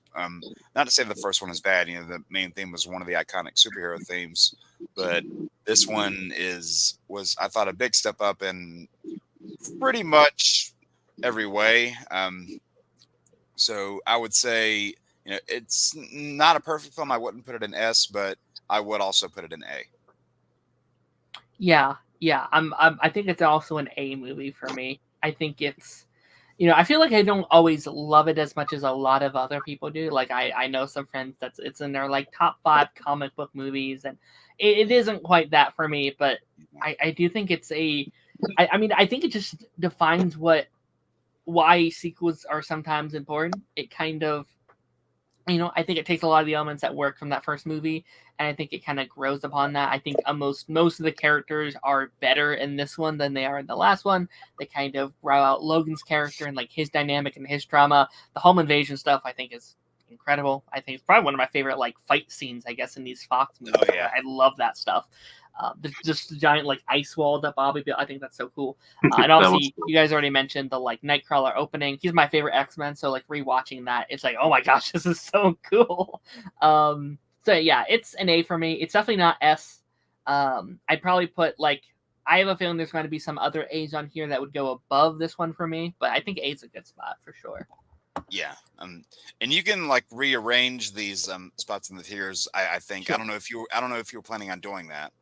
Sure. Yeah, we can if we if we want to go that route. But also, just while we're here, next is X-Men: The Last Stand, which we've already kind of hinted talking about. Jake, what's your thoughts on this one? Everyone's favorite X-Men movie, obviously. Oh boy. Oh boy is right. So this is a weird one because I mean, when I was little, I think I liked this movie more than I probably should have. But Sure. it was also one of those ones where just watching it as a kid. Even then, I was like, something feels off. Like something doesn't feel quite right. And then the more that you look into it over the years, you find out there was a lot of behind the scenes problems with this one. It was thought that Bryan Singer was going to come back and direct it, but then he got hired to do Superman Returns. So Matthew Vaughn got brought on, who of course, he would direct First Class, and then had, I think, producer roles on some of the movies after that. But then when Vaughn started to see the deadlines that the studio put on him, he didn't think he'd be able to do it. So then after that, they, after he left, they brought in Brett Ratner pretty much towards the very end. So there's already kind of a conflicting vision there between different directors. Sure. And you kind of see that in the movie itself because you've got all these storylines. You've got the mutant cure, Magneto's Brotherhood, and the Phoenix saga all in one movie. And not to mention the fact that the latter of those stories needs like 2 or 3 movies on its own to be good. So the fact that it's kind of the B plot and all of the stuff that's going on was, I definitely feel like, not the right way to go. And while some of the, for lack of a better word, bastardizations of some of these characters are funny to look at now, it's also kind of embarrassingly bad. Some of the characterizations were the Juggernaut, notably. I mean, I love Vinnie Jones, but that is not the Juggernaut. I'm the Juggernaut, bitch. Yeah. But no, it's got some good moments in there. It's not completely devoid of good moments, but it's weird. I actually really do like the score for this one too, like the just the musical score of it. The moments between Logan and Storm, where they kind of become, I guess you can say, the 2 new leaders throughout the course of the movie. Those moments work well enough. I didn't like how they just wrote Cyclops off, and it seemed like no one cared. Oh my god, that was annoying. And the Professor X, quote unquote, death, if you want to call it, explosion. Yeah, has things that works, has things that does not work. Yeah. It really seems like Magneto was egging that whole thing on, but then suddenly feels bad about it. This is a big example of what I was talking about before with the other 2 movies, where there's characterizations that I really don't agree with. And a lot of that is on display in this movie, although not nearly as much as in later ones. But this is one that I would say I'm debating between D and F. There's ones that I would definitely put lower than this. But I'll say it's probably in the... Oh, God, this is hard. Actually, no. I can't think of really one thing in the movie where it's like, yes, that was great. I love this part. There's some there's parts that I look at it, I'll go, I didn't completely hate this thing. So that's how I look at a lot of it. So I'll just say F, because if I tried to find something that I genuinely liked, I feel like we'd be here a little bit longer, because a lot of it is okay, or some of it's okay, and a lot of it's lower than okay. Sure. Tyler, do you have any opinion on this one? You're up. Oh man, I mean, it's fascinating because in hindsight, I didn't like it that much growing up, when it first came out, and then years following. But I guess probably when you compare it to the more recent attempt at adapting the Dark Phoenix storyline, I was like, actually, they didn't do as horrible of a job as I thought. Looking back at it made me appreciate The Last Stand a little bit more. It definitely still has many issues. I do think it was probably the worst thing. It's funny because they still failed in Dark Phoenix, but it's funny to me looking back that they stuck such a integral, iconic storyline for the X-Men franchise with the Dark Phoenix saga, and like you were saying, put it as the B plot essentially of the story. Because I mean, Jean Grey, I mean, she said as far as like the franchise went to this point, you know, it had a solid enough build up for her character and this inevitable shift into becoming the Phoenix, the Dark Phoenix, but they just kind of rushed through it, and then she kind of like helped, you know, the villainous plans, if you will, and the goofy, cheesy showdown at the end with Magneto and the X-Men, and Jean Grey is there, and Wolverine had to put her down essentially. There's definitely some of the action sequences were satisfying. I think the best one definitely was the final battle. Some of the little mini battles inside of the greater battle were the ones that I enjoyed, because you had you know, Kitty Pryde running away from Juggernaut, Wolverine and his endless attempts at trying to as he was getting brutally, like, all of his flesh being torn off of his body as he got closer and closer.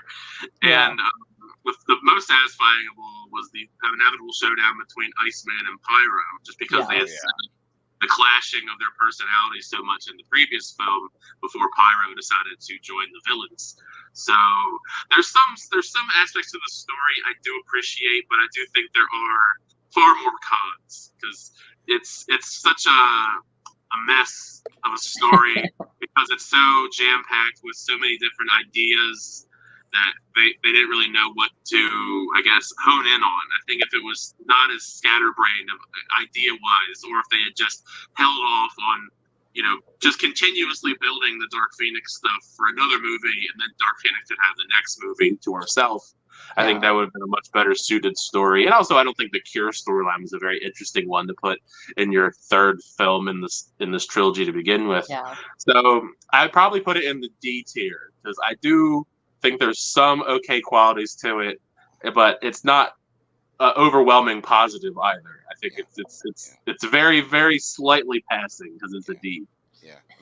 One quick thing as we'll talk about later, Dark Phoenix was much worse. One quick thing I will say that might just edge it up to the D tier for me. One thing that I can now, actually just thinking about it, say that I did really like. One of the things that I legitimately had no problems with in the movie, I thought Kelsey Grammer was a phenomenal Beast interpretation. He's great. Oh yeah, absolutely. He's amazing. Just thinking about that now, loved all of his bits in there. So, and I'm glad that he's back, basically. So him and Hugh Jackman might just edge this movie up to the D tier for me. And I do think it is still kind of hilarious that Charles Xavier exploded. Oh my God. And they don't explain why he's back at all. Like they just trust that you saw the post-credit scene and at the end of the movie. It started the hilarious trend of Charles Xavier dying. This one, like, okay, so this was my first X-Men movie I ever watched. And I'm sorry. I remember, like, 4th grade Darren being devastated that all his X-Men just died. Like, I was just like, what are we doing here? And it took me out, like, it took me many years to actually watch through these movies, because I was like, well, no, these movies suck. They kill off all of our characters. I don't want to, you know. But I do think, like, I've seen this movie now 3 times with my most recent rewatch of these films, and I've learned to have some sympathy for this one. I do think this is a movie of, like, great concept, bad execution. I think that's this movie's motto. Like, I think both of those storylines, I think both the Cure and the Dark Phoenix stuff by themselves are great. I think there's a lot of great elements that they try to fuse here. And like you were saying, you can tell that there is multiple ideas, multiple directors, multiple minds at work while making this movie. And we've seen this with a lot of these modern superhero movies where just all the behind the scenes drama cause it. But I don't know. I do somewhat, I feel like, have a little bit of a soft spot for some of the stuff. It's a movie, if I shut my brain off for long enough, I can have a good time. That final third act fight scene is really fun. just to be like, oh, they're punching each other. This is really cool. Again, great concepts at play. I will never forgive what they did to Scott, though. Like, it's genuinely like mind-boggling to me that they kill him off in the first couple minutes, and like, do they use that for their to use, to motivate our characters in the second or third act? Nope, they barely acknowledge it. Like, I think it'd be a really cool prospect to bring in Beast in this movie, be like, oh, Scott just died, I'm coming back to help my team. Does he acknowledge that he died? Nope, he doesn't. No one really care at all about any of these things. It's like, they did Scott so dirty in basically every film, to be honest, but more so in the original trilogy, because it's a shame because James Marsden was so good. It's just the stuff that they gave him, as he's not even really the leader, unfortunately, most of the time when you think about it, even though he's kind of like the figurehead leader. They stuck him in this love triangle with him and Jean Grey, and then they kill him. Just so he can be in Superman with Bryan Singer. Yeah, that's how I would honestly say both Cyclopses are, which that'll be emphasized more when we get to that point. Which, great actor in the role, but the writing left a lot to be desired. Absolutely, yeah. And oh my gosh, and what they did with the Angel, I thought was also really bad. And that was terrible. I forgot about that until just now. Oh god, yeah. But and kind of going back to Evolution too. That movie kind of had their own version of Spike in there for a few minutes. Which I guess if you want to call that Spike, then go ahead. But and Angel. God, it's funny though with Angel because they had Angel in this, and then they also had Angel in Apocalypse, which is set in the past, and and then he turned into like Archangel, and so it's like, it's the same? Is it the same Angel? Like, well, the timeline changed in between then, so stuff probably went differently. Yeah. Well, I know, but I'm just thinking it's like you have Angel in the original trilogy. And he aged like because he has to be so much older because he was born at a later date then. Yeah, I don't know. Or an earlier date actually because it's in the past. Yeah. Some of these movies are really funny because it's like, all right, we messed up this thing. People didn't like how we did it, but we get the chance to do it again, and they still mess up these core elements a second time. In terms of Jean Grey and like stuff like that. It's just like, how'd you mess it up twice? You had two chances to get this and they right. unkilled Scott in Days of Future Past. And do nothing with it, Nope. Absolutely nothing with it. And Jean. I mean, speaking of I freaked out when I saw that in theater. I was like, oh my god, they're back. Yeah, let's go. What do we got next? Nothing. Yeah. Literally. Yeah. It's the Wolverine show, baby. I'm the only one coming back. But speaking of characters dying, next up we have Wolverine and the X-Men. Speaking of the Wolverine show. As we learned, it's all about Wolverine. Wolverine, baby. I mean, hell, I'll start with this one, I guess, because I don't have too much to say. It's been like this is another one where I loved it as a kid. I have not seen it in several years, so I guess my opinion on it isn't like super, super valid. But for a while, up until this year, this is my favorite X-Men project. Like as a kid, I was like obsessed with this show. Awesome. And again, this is going to be one of those things where I'm going to have to rewatch it soon to be like, was I valid or was it just my kid brain being obsessed over this thing? But I remember just loving. I loved the lineup they had. I remember. It's like super dark tone was something I was always very obsessed with as a kid. Like, as a kid, I loved shows like Justice League and Ben 10 and Young Justice because it's like, well, this isn't necessarily a show for kids, but just like kids can watch it, and that's the network we're putting it on. But like, it has some very dark themes and very dark elements, and I remember just being very confused by why there was no second season coming out. Like where was the next set of episodes? It's just, no, it's not there. It's gone. And that was very, like, I think that's the first ever time I was like, oh, a show can get canceled. Like, I didn't know that was a thing. That's a horrible realization to have. It's like, you cancel this perfect TV. Like, how could you do this to me? Your first heartbreak. I know. Where are you guys with it? You always remember your first. I guess I'll judge it based on where you guys want to put it, because I don't know. Like I could right now say S, but I don't know if that's necessarily fair. I haven't seen it in a very long time. Same. I enjoyed it for what it was growing up. You know, I did watch this one, and I was a bit more open-minded. I guess partially because I like a lot of the focus around Wolverine in the show. But I mean, the X-Men dynamic overall was solid. I think one of the coolest parts to the show for me personally was Steve Bloom voicing Wolverine in this. He's so good. I think that was probably the coolest part, because when you think of like iconic Wolverine voices, as far as like besides Hugh Jackman, of course, I think of like, you know, Cal Dodd, of course, from the animated series '97, and then you have Steve Bloom. I think those are like the three definitive Wolverines in my mind: Cal Dodd, Steve Bloom, and Hugh Jackman. Yep. So yeah, I it's been a long time. You know, it could just be some of the nostalgia speaking. So I'll just throw it in the B tier, because I remember really liking it, but even though it was like relatively short, it was only like 20 something episodes. Yeah, that's a very fair point. I really liked this one as well when I saw it. I was, again, kind of a bit more open-minded, I guess you can say, like Tyler had said.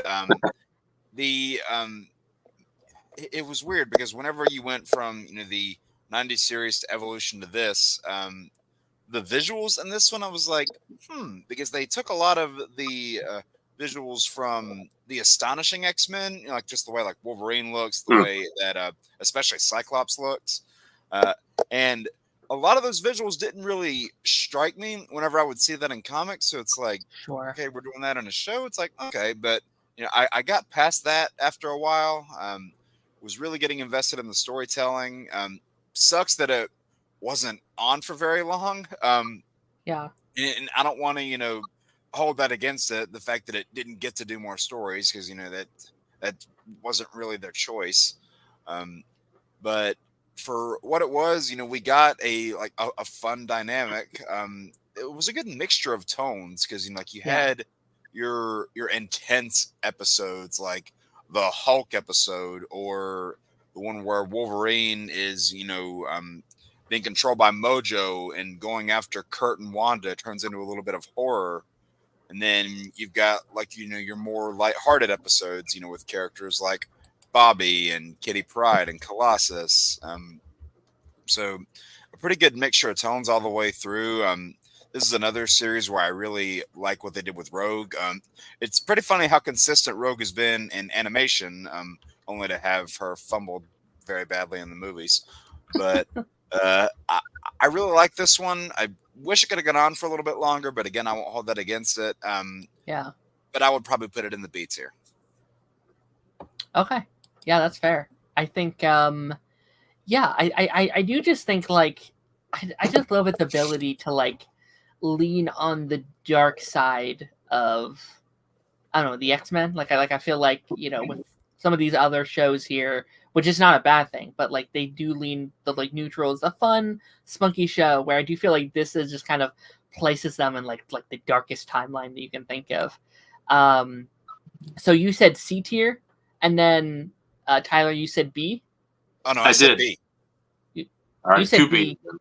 2Bs? I can settle for a B. I can settle for B, at least until I get the chance to rewatch it and get my proper. I always thought it was interesting. It just further proves the point that it was basically the Wolverine show, literally. That it's like Wolverine and the X-Men. He is an X-Men. What kind of redundant title is this? Yeah. That's also what the original trilogy should have been called in hindsight, because that because it'd be like if the next movie. It'd be like if the next Avengers movie was Iron Man and the Avengers. He is an Avenger. Why are we keeping Wolverine and the X-Men? It's like you're separating them. Yeah. But also, I get it. Wolverine's popular, but I mean, he's an X-Men. I also do. What I do appreciate it though is yes, he's the leader, and this is kind of how I feel about Days of Future Past as well. But in this show, I do also feel like it feels justified that he is the leader. Typically, be why isn't Cyclops the leader? He's clearly that guy. But also, Cyclops at this time is not fit to be leader. He's not ready for that kind of responsibility. That's true. And he's really the only one. He's, from what I remember, blacked out for most of that time jump, right? So it's him just being well, I'm still in my peak shape. Well, everyone's had 5 years or whatever it was to fall into depression and sadness and whatever it may be. So I think in this show it does feel justified. Yeah, because he kind of puts it on himself to bring all them back together. Yeah, I think that works very well there. And we had the good there, and now we're back to the bad with Wolverine. Wolverine, X-Men Origins. F. Oh. Let's rip the Band-Aid off. F. Do you agree? Yeah. Do you agree, Jake, with a F? So this one's weird because this is what some of my buddies call the cinematic equivalent of a polished turd, is what they call it. Because it's got, so I'm not going to say complete F. I'll actually say it's got some redeeming qualities. A lot of bad, yes, but it's got some good. The dynamic between Logan and Victor in this movie, I think, is great. Liev Schreiber, I think, was really great in the role. And honestly, the opening is another one of those really good openings to a comic movie that set a way better precedent than the movie than we actually got. With the battling through history. Yeah, that set a way better precedent than the rest of the movie. But it's also got some embarrassingly bad moments. But I also know that it's one of those movies that was affected by the 2008 writer's strike. So yeah, they kind of had to just jumble a lot of things together and start going on it before it was ready. It's also got some things, like I said, that are embarrassingly bad for a movie that had as high of a budget as that one did. There's no reason the claws should have looked that bad. I mean, the claws, you've got these. It's so tonally inconsistent because you've got these these dark themes of like Wolverine. Like he has like this woman that he's just lost. He's like been mentally and physically abused. Getting these like this adamantium skeleton, and then you mix that with like the claw hijinks in the bathroom, and then him boxing with the Blob. So it's just a weird mix of tones. I really didn't like what they did to Gambit either, because he's another one of my favorite X-Men. Taylor Kitsch. Yeah. He did not make a name for himself. No. He didn't do No. that. We do not remember what happened to him today. And I don't even really need to mention Deadpool because it's been memed to death over the past 15 years. But I will say, if nothing else, it had a damn good game come out of it. Yeah. I mean, if that is accurate. That game is awesome. Yeah. Although it has nothing to do with it's funny to me though, because like that game is so awesome, but the movie it's usually the other way around. The movie, it's a rare example. But it's a tie-in movie. Yeah. There are things that I can enjoy. I don't know. This is another one that, like, this is one of those bad movies that I have fun with. Sure. So I'd probably put it in D because there's some things that I can enjoy. I get that I'm probably in the minority on that one, but well, it's still a low grade. Yeah. Yeah, I feel like this is just the one I have no feelings on either way. Like with like Last Stand, and I think I do like Last Stand a little bit more, but like Last Stand, there's things where like it makes me angry that we couldn't have done things differently in that one. Where this one, I'm like, it's not good. And I think everyone just agrees it's not good, but I'm also not passionate about why it's not good. It's just like, it's not a good movie. It exists. It's obviously like its tones go all over the place. It's really bad pacing. How the claws look bad. The like Deadpool stuff is bad.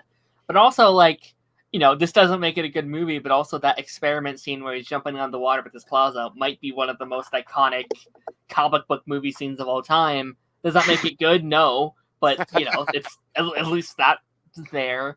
I don't know. The Blob scene's funny in like the meme culture of it all. Like I guess that's a big thing about a lot of these movies. Like Last Stand, like the Juggernaut bitch thing is like that's not good, but it's like my favorite bit of that movie. It's memorable. So yeah, I love that that bit. Yeah. I get for now I could throw this in B. I can throw this in B for now. I mean, sorry, D. B. That's been saying B. Whoa. Like Jesus. I'll throw it in D for now, but maybe once Gave we me a fill heart up this attack. list. Maybe once we And hey, fill you up know this what? list a little bit. It also has Will.i.am in it. Yeah, Yep. the Black Eyed Peas. But again, was- like some people do like it. Daniel is a big fan of it, and shout out to him. Again, I don't agree, but I'm glad that Yeah. some people find enjoyment out of it. I think that's it was such a awful experience. They never did any other like origin films for any other individual characters. They were gonna do a Magneto one, and then that That's kind what of I mean. got morphed into the next film on the list. Well, because that was the whole point of the title, because it was like X-Men Origins, then whatever character, and they were just like, all right, well, this movie bombs, so we're just gonna not do that anymore. I kill for that Storm. I know there was never anything properly in the works, but I want a Storm movie so bad. I wish we could have got that Gambit movie. I know that was separately why that didn't happen, but like, oh yeah. Yeah, Taylor Kitsch, it wasn't. I mean, he was bad, but it wasn't his fault that the Gambit doesn't ever happen. Would have loved a Cyclops movie. I don't know. There's definitely opportunities here that could have been really cool. I still remember watching the original version of this that leaked with the unfinished VFX. Me too. Oh, no. Yeah. And then you saw the original movie. It's like, wait, it doesn't look any different. It still looks bad. Yeah. Yeah. They got me with the Flash like that too, because I watched the Flash early and they're like, it's not finished. So I was like, oh, okay, these VFX don't look great, but they said it's not finished, and I go see the movie a couple weeks later in the theater. It's like, oh, they still look bad. So all right, and then back to potentially the good with X-Men First Class. Yeah. Oh yeah. So this is one that I have a lot of strong feelings towards this one. Think it was kind of the rejuvenation that the franchise needed after a couple duds. And I really like what they do with, like they explore the friendship between, Charles and Eric in a great way. They kind of have, you clearly see, both of their sides of, the kind of harassment of mutants and you kind of the treatment of mutants, and also, what the effects could be of exposing them to the world. But it's also got kind of the 60s spy vibe inside it that I really like. And, for the quote unquote First Class, is it necessarily who you would expect? Like if you're reading an X-Men comic? No, not really. It's not. But, they were fun characters. I liked, the dynamics that they had between them.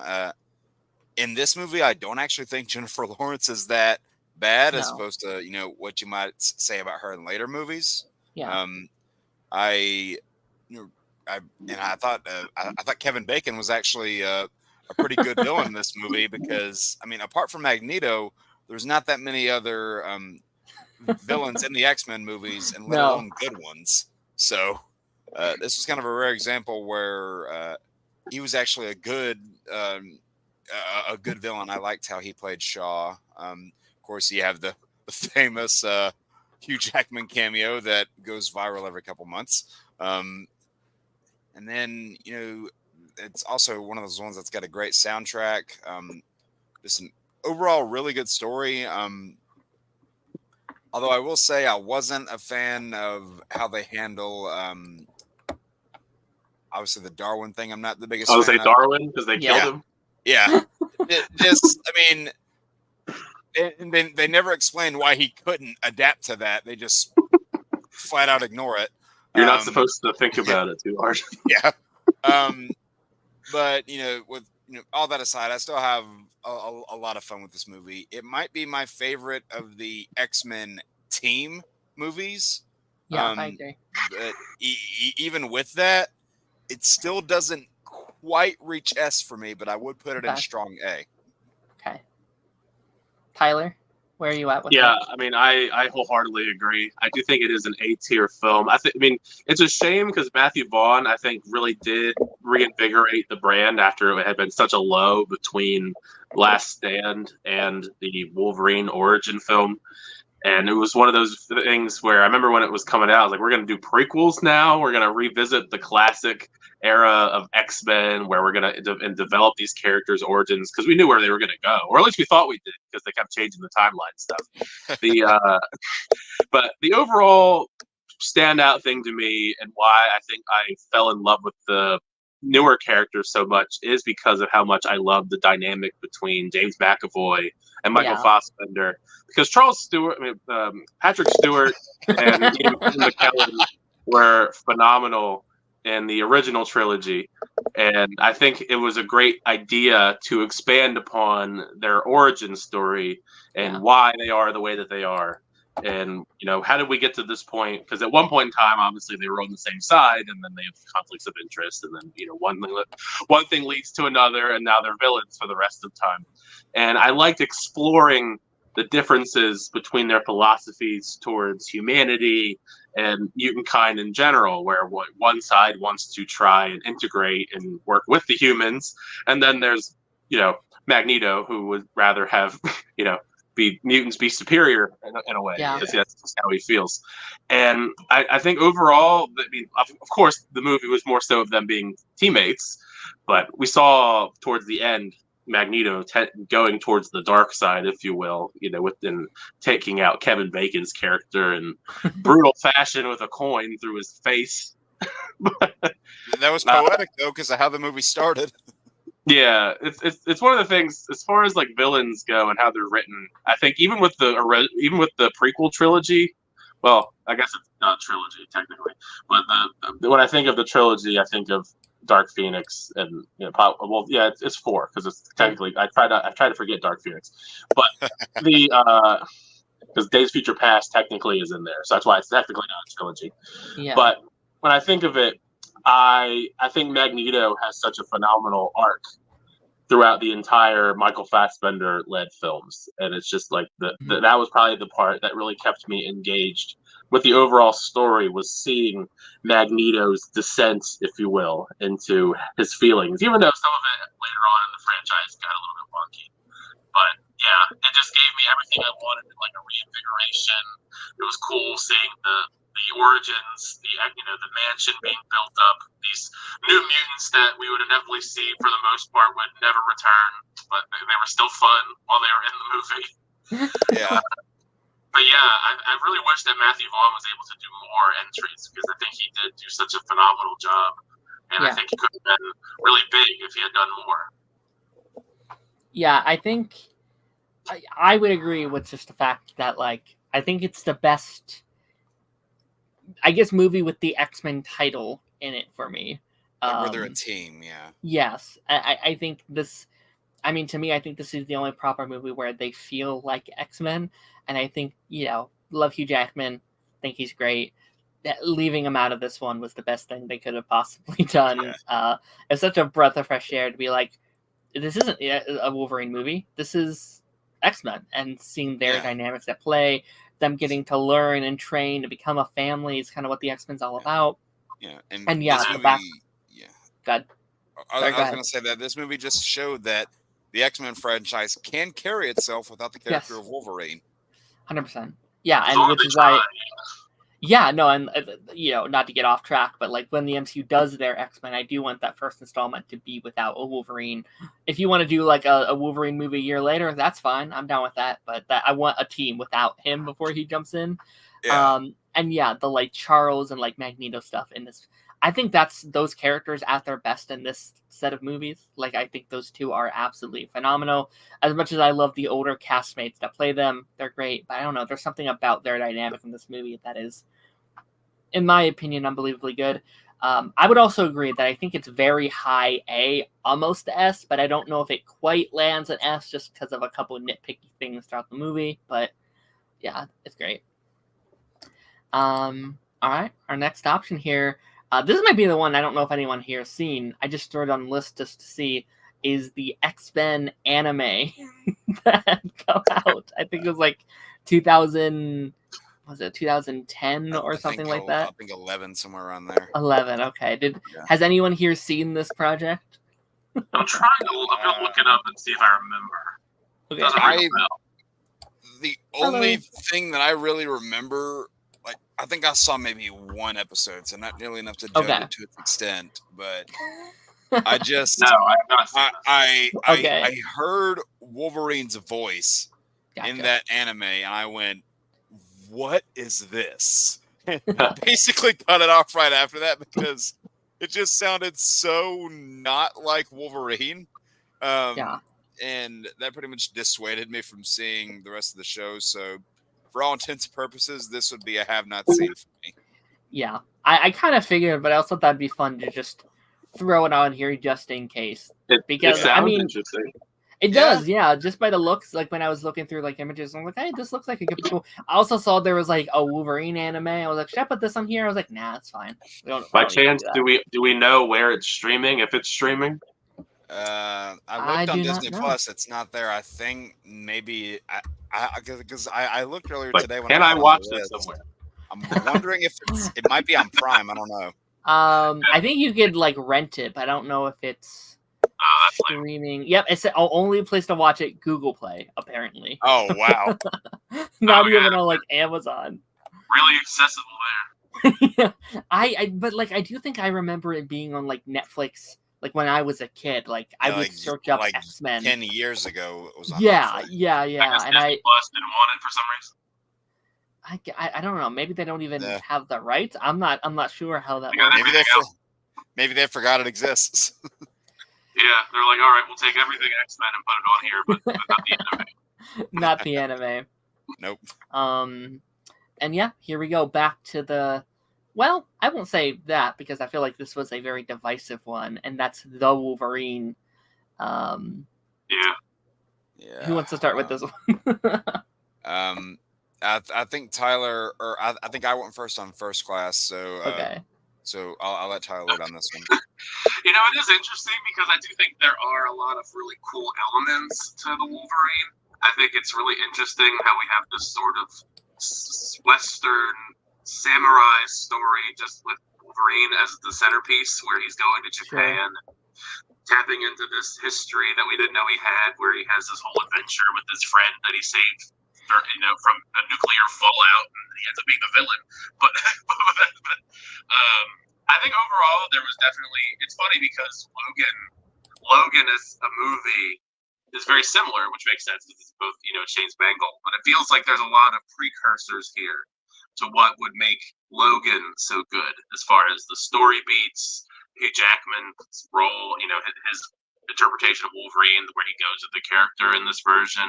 The action sequences were also pretty top notch, but they couldn't go too over the top brutal because it's not R-rated. They had to wait for Logan to go that far. It's weird. It's a weird movie. It's like a weird sandwich in the Wolverine timeline. When you go back and think of Wolverine, because there's stuff about it that I do think is really good. And then there's stuff about it that I am more so mixed on storyline wise and character wise. The Silver Samurai housing his friend, and he wanted his healing factor and all that weird stuff. I wasn't overly fond of, as far as I can remember with the story.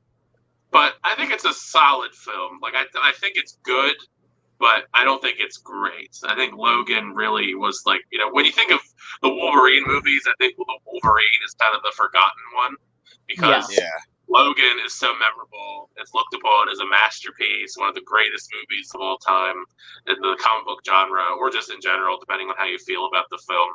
And then on the opposite spectrum, X-Men Origins Wolverine is remembered because it's so horrible. Bad. Yeah. So you have this fun middle ground where the Wolverine is just there, and it's okay. It's a good movie, but it's not overly memorable because it's sandwiched in between two other Wolverine movies that are so much more in the zeitgeist, popularity wise. So I would say probably C, because I think it's good.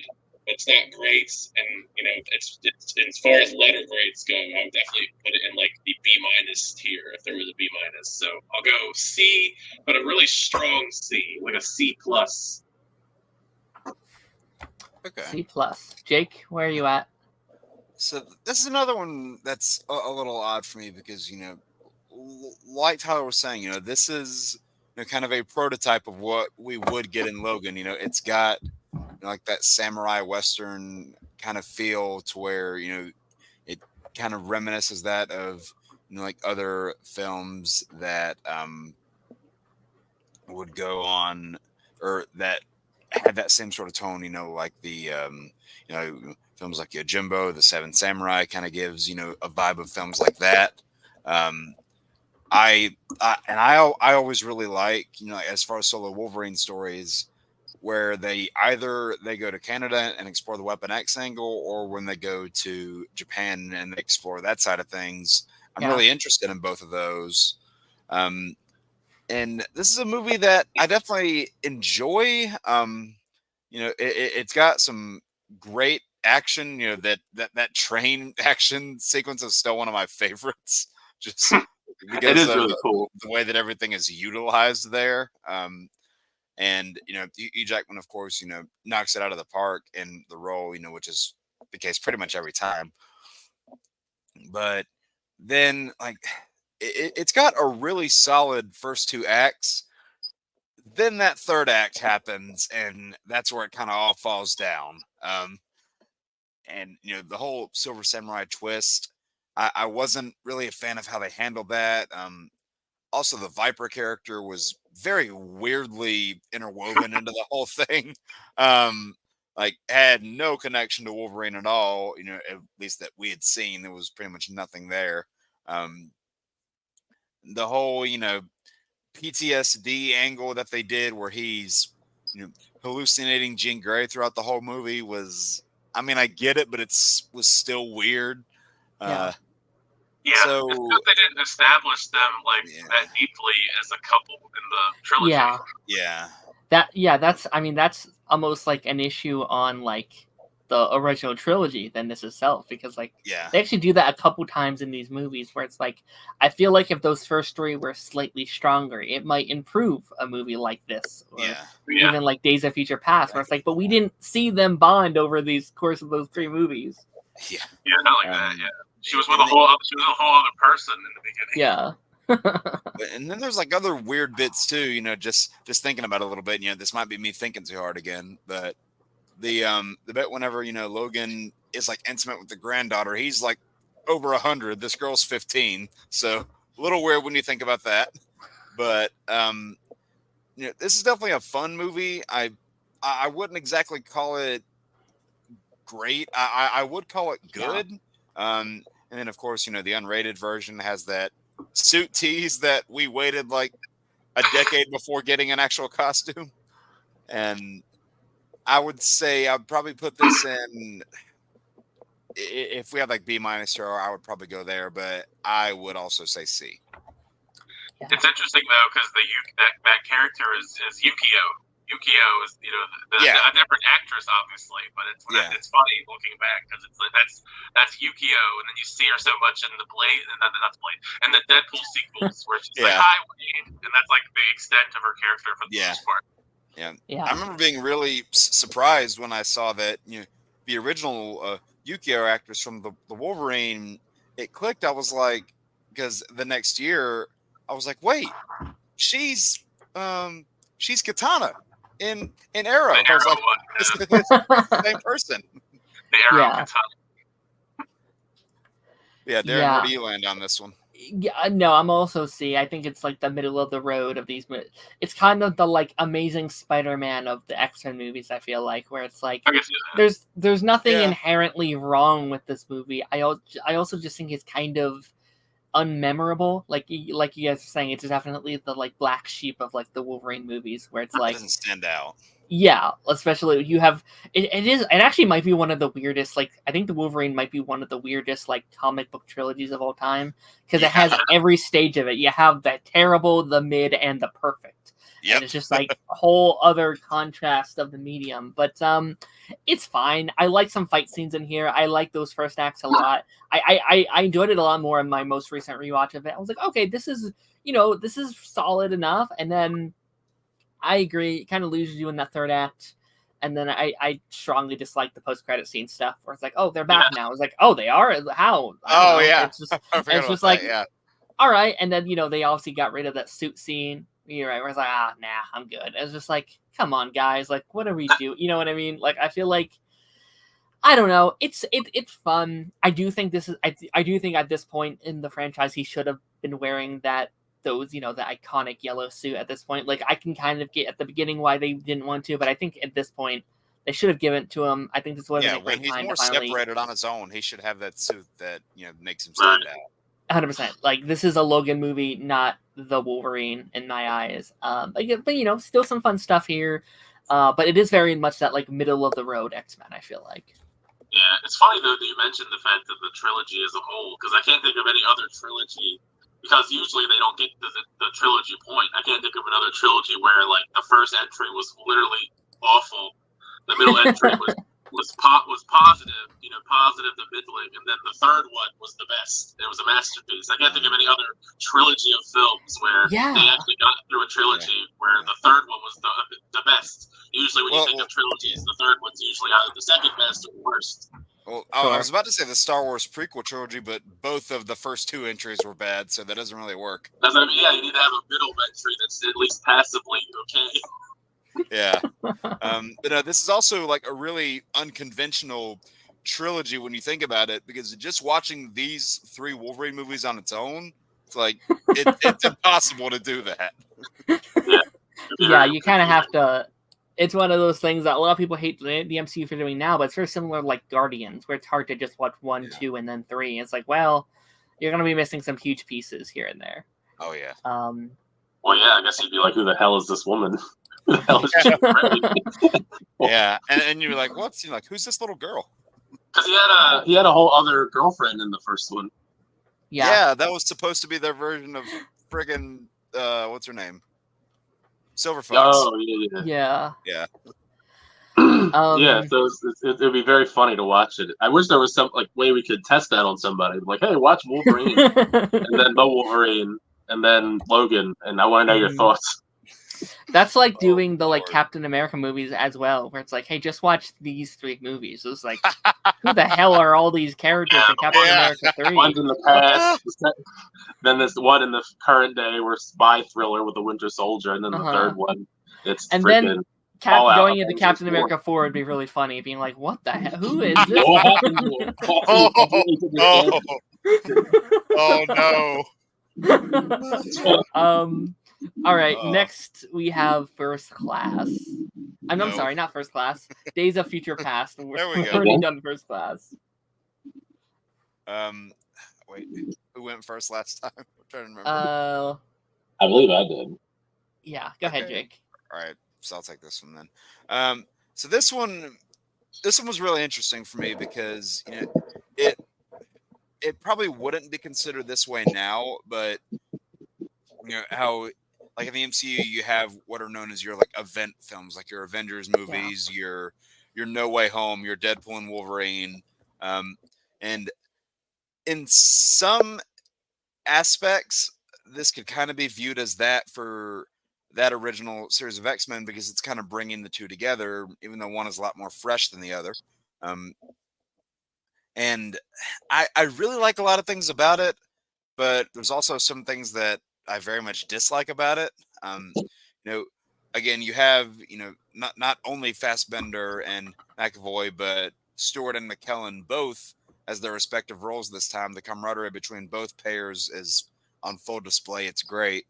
I like the story here. This is again, this is another one of those movies where I actually don't mind Jennifer Lawrence's Mystique, and my biggest issues I would say are with the stuff that's in the future, because they introduce a lot of characters that only comic fans will know. Like they start the movie and then boom, right there is Bishop, Warpath, Blink, and Sunspot. People watching the movies are going to be like, who the hell is this? Because that happened when I went and saw it with my brother. I was a comic reader. He had only gotten X-Men knowledge from the movies. So I kept getting questions in my ear every 5 minutes, like, who's this? Who's this? What's going on? What's this? So it was weird. I don't like how they just kind of did nothing with those characters. Like they show them in that future and then they're gone. You never see them again after that. And they really weren't characters. They were more just stand-ins for the Sentinels to fight, with the paint job of looking like the comic characters, which, like, hey, cool, but wait, aren't they going to do anything? No, not really. The overall story I liked. I like the concept of time travel movies, and I like when they're executed right. When you've got like time travel in action, first, a lot of people's first thought is, Terminator 2. Is this as good as that? No, but it's also a it's fun. It's got a lot of emotions. It's got a lot of stakes. It's got some levity to it too. I think the road cut actually does a good job of fleshing a lot of that stuff out. Does it fix the problems that I had with Rogue in the original movies? No, not necessarily. But it is fun. A lot of people will call it with all the deaths that happen in the future.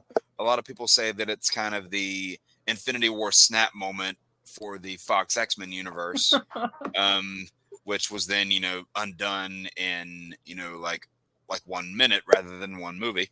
But I don't know. I have a lot of good memories just from that theater experience alone. Sure. I know a lot of people have this movie as top, like it's like one of their top 10 comic movies ever.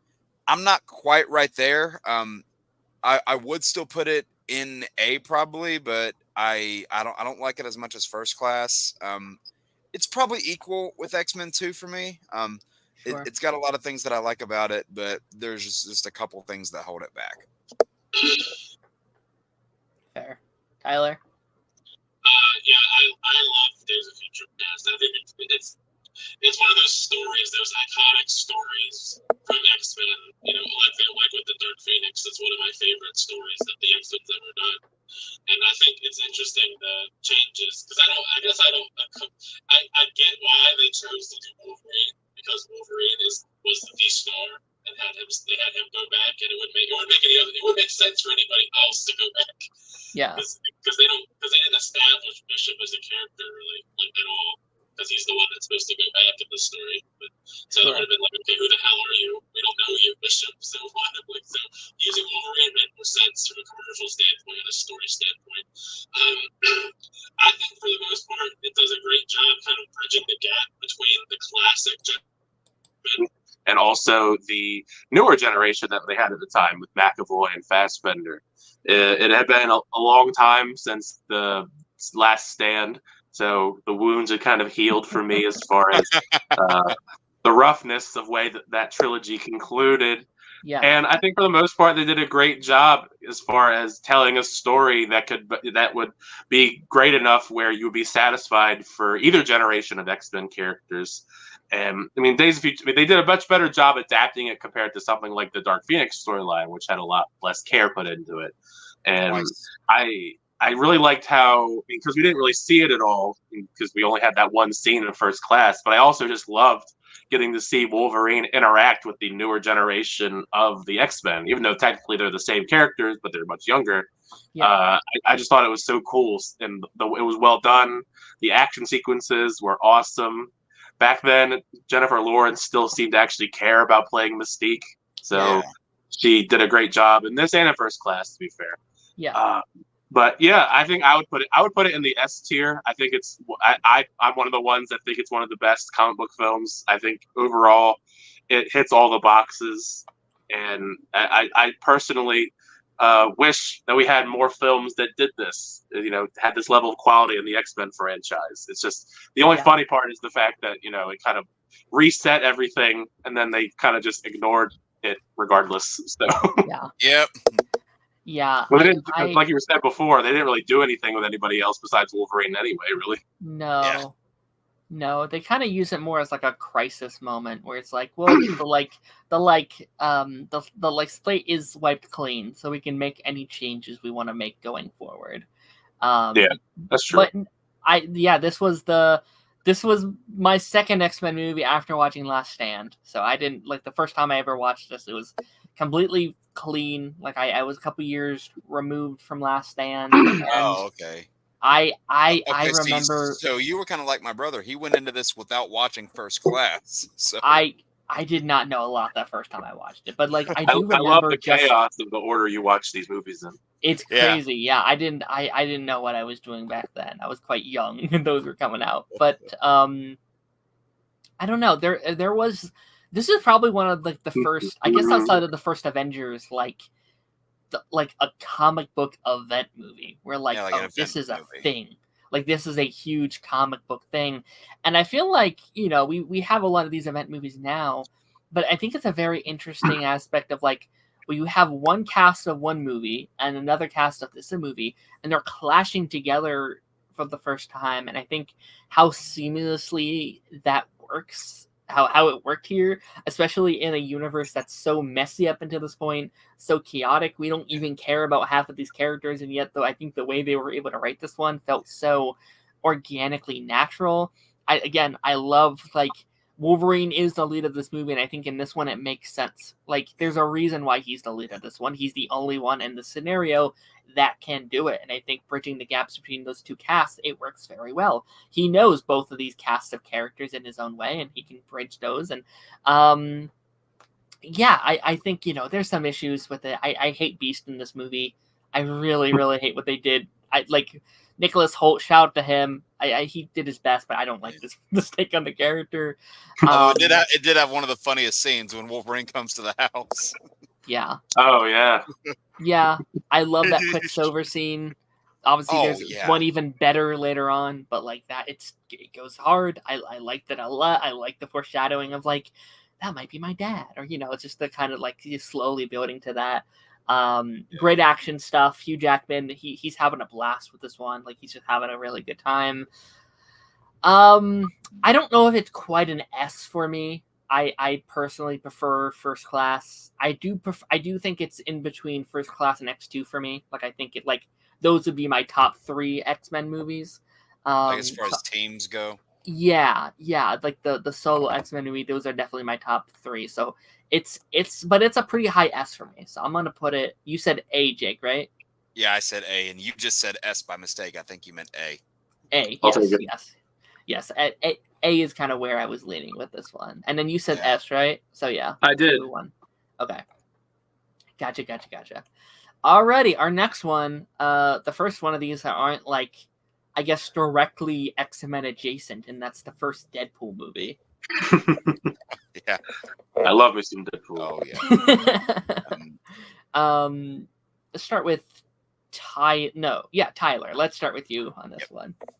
Yeah, I mean, I feel like compared to everything else, not even just in the X-Men franchise, but also comic book movies as a whole, I think it did a great job kind of being a refreshing new sort of superhero film. Just the way that, because Deadpool is such a unique, vulgar character, the fact that they gave him his own film, essentially because they leaked that footage and it was so well received that it worked in their favor. I mean, look at us now. The third movie just came out and did over $1 billion.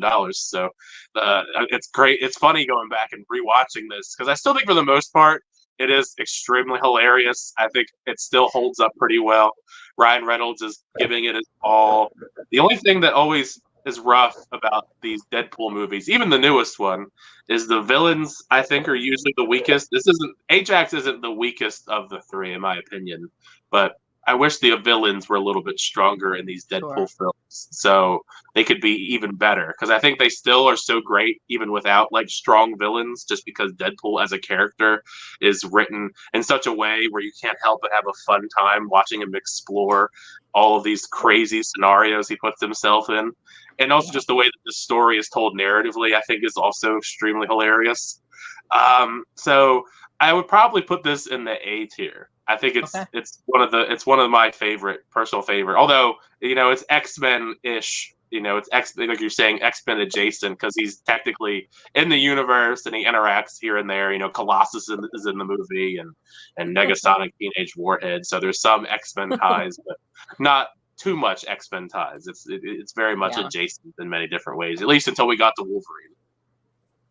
Yeah, it's actually kind of strange how like the X-Men feel more established in these these Deadpool movies than I feel like they do in the solo things, because it's just like it's not them straight on, but it's like the X-Men's there and they're off on their own missions and they're a thing, and it's like you couldn't have done this kind of thing with the solo movies or the team movies. Yeah, I guess not. I don't know. Jake, where are you at with it? So this is one that I just have a lot of fondness for. This is a character that I've loved long before the movie came out. Even back in like the days when Deadpool appeared in the Hulk versus Wolverine cartoon movie. But this is another one like Tyler was saying, that it's surprising that it even happened. Just because after the failure that was Deadpool in Wolverine Origins, I mean, kudos to Ryan Reynolds. He was trying to get this movie made for 11 years, and if you watch his character in Blade Trinity, he's basically doing a prototype of what he was trying to do for Deadpool. So it's just a lot of fun. I really like how the story is told. It's got some great action. It's obviously hilarious. This movie fixed one of my problems with the original movies, and that they actually did Colossus right. How he's like the gentle giant, just that little bit where you see him there eating the cereal, he goes Deadpool. It's like that just hit all the right notes for me. It's just a ton of fun, and even though I don't often prefer these movies to have an emphasis on romance, I thought it was actually handled really well in this movie. And this one's just a ton of fun for me. I actually made my top 20 list of comic superhero movies this year. Deadpool made it into that list, so this is just one that I think is a blast. Could the villain have been better? Yes, but I also thought he was entertaining enough to fill the type of role. So for me, this one would go into the S tier. Okay. Yeah, this for me is also an S tier. Because I don't know, again, and I feel like I didn't even have that opinion until my most recent rewatch of it. Like I think I kind of was looking back on it, I was like, okay, yeah, Deadpool is a pretty solid comic book movie, and like revisiting it, I what I loved about it is how like simple of a movie it is. Like obviously it we've have, had a grandiose really is.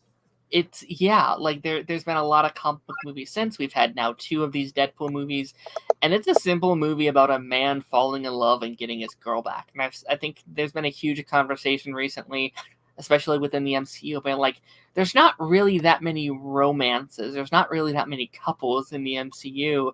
And I personally love that in these type of movies. And I think half of this movie is spent with Wade and meeting her and falling in love, and I know a lot of people talk about the 15-minute sex scene with them, but also it's like I also kind of like as silly as that may sound, it's one of my favorite scenes in the movie in terms of just like spending a year with this couple and watching them bond and watching them fall in love, and as he goes through his sickness, just being like, oh man, I don't want to tell Blake Lively that.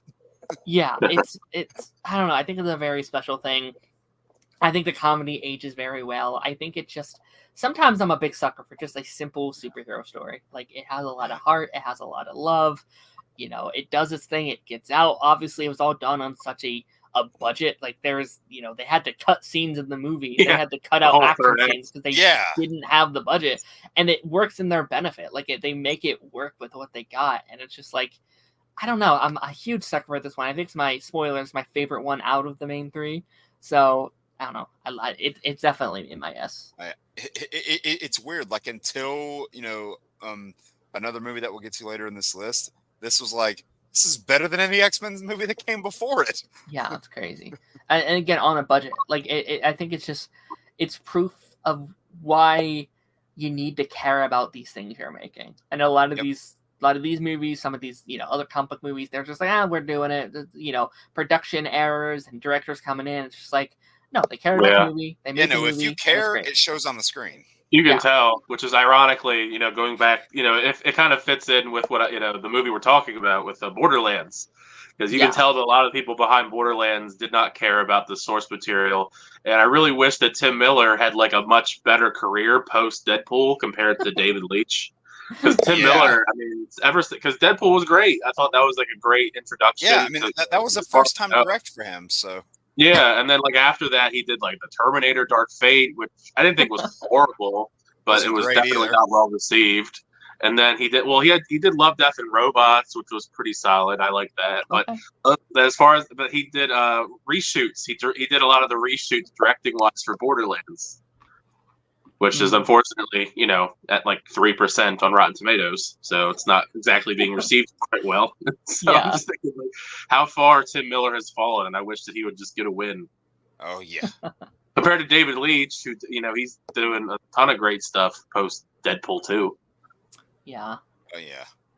I mean, speaking about things not received well, we're on a X-Men Apocalypse. Oh, oh boy. uh, I want you guys to go first because I might have a hot take on this one. Oh, I'm first on this one, aren't I? Okay, go ahead.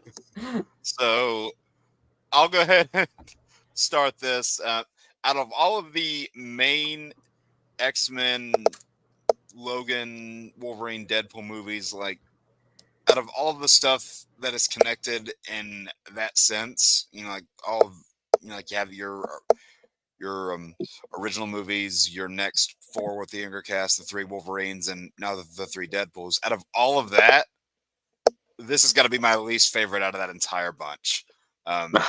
Because, I don't know, I mean, is it objectively the worst?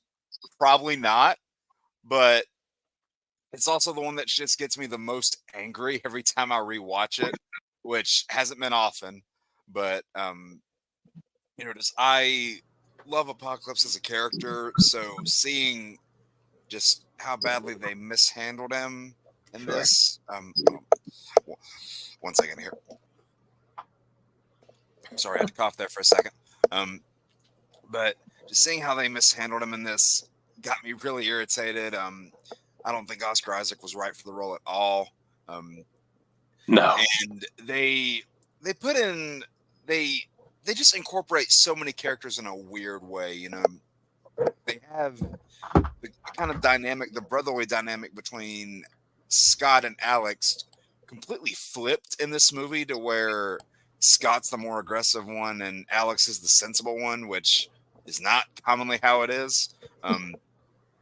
And, this is again, the first movie that you introduce this new Jean Grey. Immediately you're teasing Phoenix. Like, you can't even wait 5 minutes. And we're gonna pair Mystique and Nightcrawler together and not even acknowledge the fact that their comic counterparts are mother and son. Not acknowledge that at all. Make them about the same age, because why the hell not? And for your Horseman, you've got a version of Storm who literally does nothing in either of the movies she's in. You have a version of Archangel that is arguably worse somehow than the one from Last Stand, if that's even possible. A version of Psylocke that, while looking comic accurate, acted nothing like the character at all. And then, the bit with Magneto and his family, it makes sense, but the biggest thing that bothers me with this movie especially is, I wanted to go there to see an X-Men movie, and I got tired of watching them become the X-Men, because it was just these things where, with First Class it made sense, because that was the first team, the First Class, and with the Days of Future Past, you're obviously expecting a bit of a smaller roster because of how First Class finished, but then the timeline resets, we're resetting everything anyway. I was like, cool. And then in my mind, I'm like, okay, we're going into Apocalypse. We start with the X-Men. Apocalypse starts, the team's gone again. And then right at the very end of the movie, you have them all standing there in these comic accurate suits. Yeah, that was movie horrible. ends, and then we don't see those suits ever again. And this is so frustrating for me because I like a lot of those castings, like Ty Sheridan, Sophie Turner. I think could have been phenomenal with the proper writing. And so even though this movie has certain scenes that I enjoy, which are really just the Quicksilver and Wolverine scenes, are the ones that I really don't have any complaints about. This is just one that gets me the most angry every time I rewatch it. So even though there's ones that on here that are probably worse from an objective standpoint, this one's going in F for me. Yeah. Okay. You didn't even mention my favorite thing that they did that was goofy, and that was they canonically explained why Charles Xavier's bald. Oh, yeah. Because Apocalypse tried to take his body and then his hair fell out. Is it shocking that I forgot about that? I think it's hilarious. That's why I always remember it. Well, Between there you that go. and then, what was the other thing? Oh, the fact, well, you mentioned it a little bit. The fact that they gave Magneto a family just so they could fridge them immediately and make him a villain again. Yeah. They're like, all right, cool. You have this happy life. You're free. And, oh, well, we need you to be a villain again, so we have to murder your family. So, Yeah. sorry. I don't know why he was in this one. I don't know why they he has to be in every one of these. I was like, no, he doesn't. We already have a villain over here. We don't need another one. Well, I mean, look at what they did with him in the previous movies. Like in terms of his mutant feats, First Class lifts a submarine out of the water. Days of Future Past picks up a baseball stadium out of the ground. What does he do in this movie? Yeah, he flies around. Yeah, he has that shield Basically. moment with the sun. yeah. Tyler, are you also an F? No, I would give it a D. I think there's some qualities to it that I do enjoy, even if some of them are probably comically hilarious in an unserious way. Like I mentioned, the fact that they canonically gave a reason for why Charles is bald, but there's a couple okay moments here. I think some parts of the final battle are entertaining. The newer cast, I think, aren't completely ruined in Apocalypse. They're just not given too much to do, which unfortunately we will realize that they don't get much better in Dark Phoenix. But I think at least it's more excusable because they were just introduced in Apocalypse, and what they're given is fine because they're teenagers, they're young, they just got to the school. And we got to see their powers on display, even if, like we were saying, it was a bit awkward that we're already going back to the Dark Phoenix stuff. Because it makes no sense when we get to Dark Phoenix, because she just did all these crazy Dark Phoenix powers to take out Apocalypse, and then in Dark Phoenix they go up in space, and then she gets the Dark Phoenix powers and turns evil. And it's like, so does she have them, or does she not have them? Yeah, well, there's 10 years in between that too. So does the Phoenix Force that's quote unquote inside her just take a nap for 10 years? She just that's a whole other issue with the entire films, is the fact that there's 10 years between all of them and then none of them age.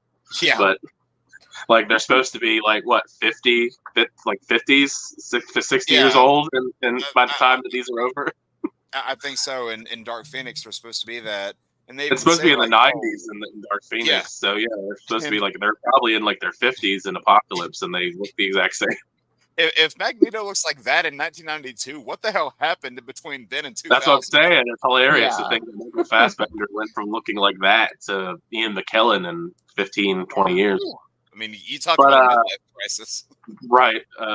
Mutant problems are really stressful, I guess. I do think Oscar Isaac, as much as I love Oscar Isaac, I do think he was miscast. I think they did a really horrible job as far as giving Apocalypse a proper origin. And you could tell that they really weren't that invested or cared to flesh out his character more than him just being the first ever mutant, having crazy powers and all that stuff. And I also was not a big fan of the way that he created his horsemen, if you will, as far as like Storm and Magneto. The Angel is fine. But I didn't like having the Storm essentially be like a villain for a period of time. Storm was really bad in this one. Yeah. Yeah. It was a rough experience. It's not my least favorite X-Men film, but I do think it is pretty bad. This is also the point where you could see that Jennifer Lawrence was kind of done. She was bad. Yeah. She was barely in makeup the entire movie. Yeah. I don't know. I kind of like Apocalypse a little bit. Like, I don't think it's good. I don't think it's good at all. But like, I kind of really like the first act of this movie a lot, and I think that's just in terms of like, it feels like the first time where it's like that cast of character, your Scott and your Jean and your Charles and like your Nightcrawler and these characters that we love, and they're finally able to like, I guess, be a proper team and work together. And I'm like, okay, yeah, this is somewhat the X-Men. My problem with this movie is I hate everything with Apocalypse, and when your movie is called X-Men Apocalypse, that's not a good thing. Like your villain is awful. Yeah, like that's a Apocalypse good. sucks. That's the whole point of the movie. And so like every time he's not on screen, I'm like, all right, you know what, this is pretty fun. You know, it's not too bad. And then it's just like, And then bam. all right, yeah, and like the Magneto stuff is dumb, and yeah, the Angel stuff feels eh. And, How did they yeah, make CW Anti-Monitor look better than big budget Apocalypse? yeah, it's How did rough. that happen? I don't know. I am kind of a sucker for that Charles like bald scene though. Like it's stupid, but also I'm like, oh, like while it's happening, I'm like, holy shit, this is whatever. Like it's Yeah. dumb, but I don't know. It's kind of fun. I personally prefer it over Last Stand and X-Men Wolverine, so I would agree. I think it's a D for me. That's fair. I acknowledge that this movie is better than some of the ones on this from an objective standpoint. It just gets me the most angry. No, that's completely fair. All right. Did anybody watch Legion?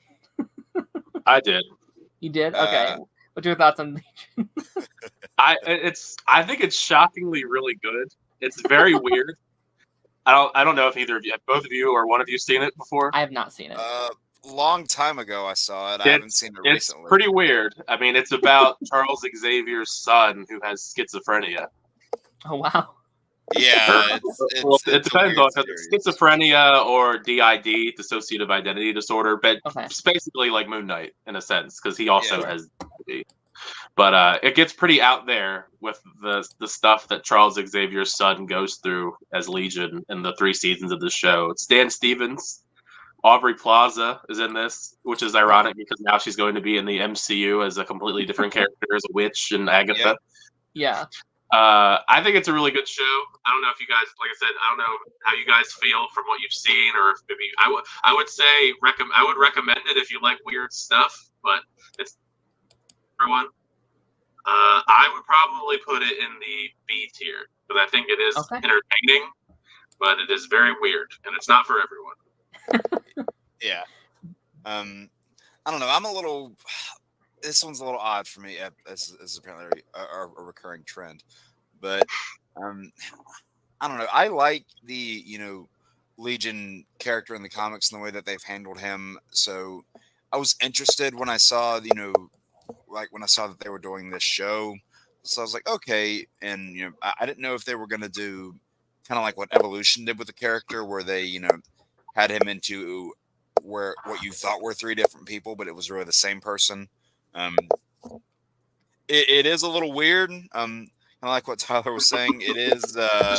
It can get a little too weird for some people.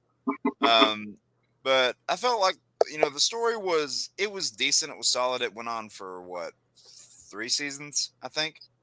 And it's not something that I necessarily have the desire to go back and rewatch, but I didn't hate watching it. So I'd probably put it at C. I mean, I'd say that it's good. Like if you're a fan of the X-Men characters, then I'd say give it one watch, and and unless you really really liked it, then probably stop there at 1. Yeah, I have not seen this one. This is like okay. I think this is the only like live action X-Men thing I haven't properly seen. I don't know why. I never got around to it. But I've heard from people who love it. They're like, this is one of my favorite Marvel shows. I was like, oh, okay, that's cool. So one of you said B, one of you said C. Is one of you willing to budge for the other person? Only if you put X-Men Origins in F. I can go up to B for this one because I feel like he might be asking me to budge later. If you put Origins in F, I will budge. That's fine. Oh. All right, this next one, I don't think anyone even likes this movie. We got Logan. F.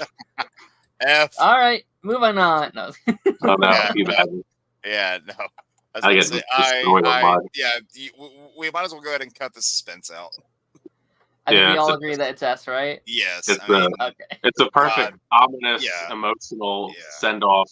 Well, still a send-off, I guess, technically, even though he didn't come back. Yeah. But it's a perfect send-off. It's gritty.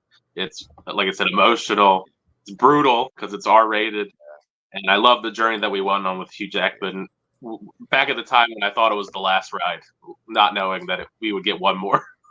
Yeah. Yeah. This was an interesting one for me when I went and saw this in theaters, because up until this point, you had been used to, like as far as like an action standpoint goes, you had been used to very PG, Wolverine action.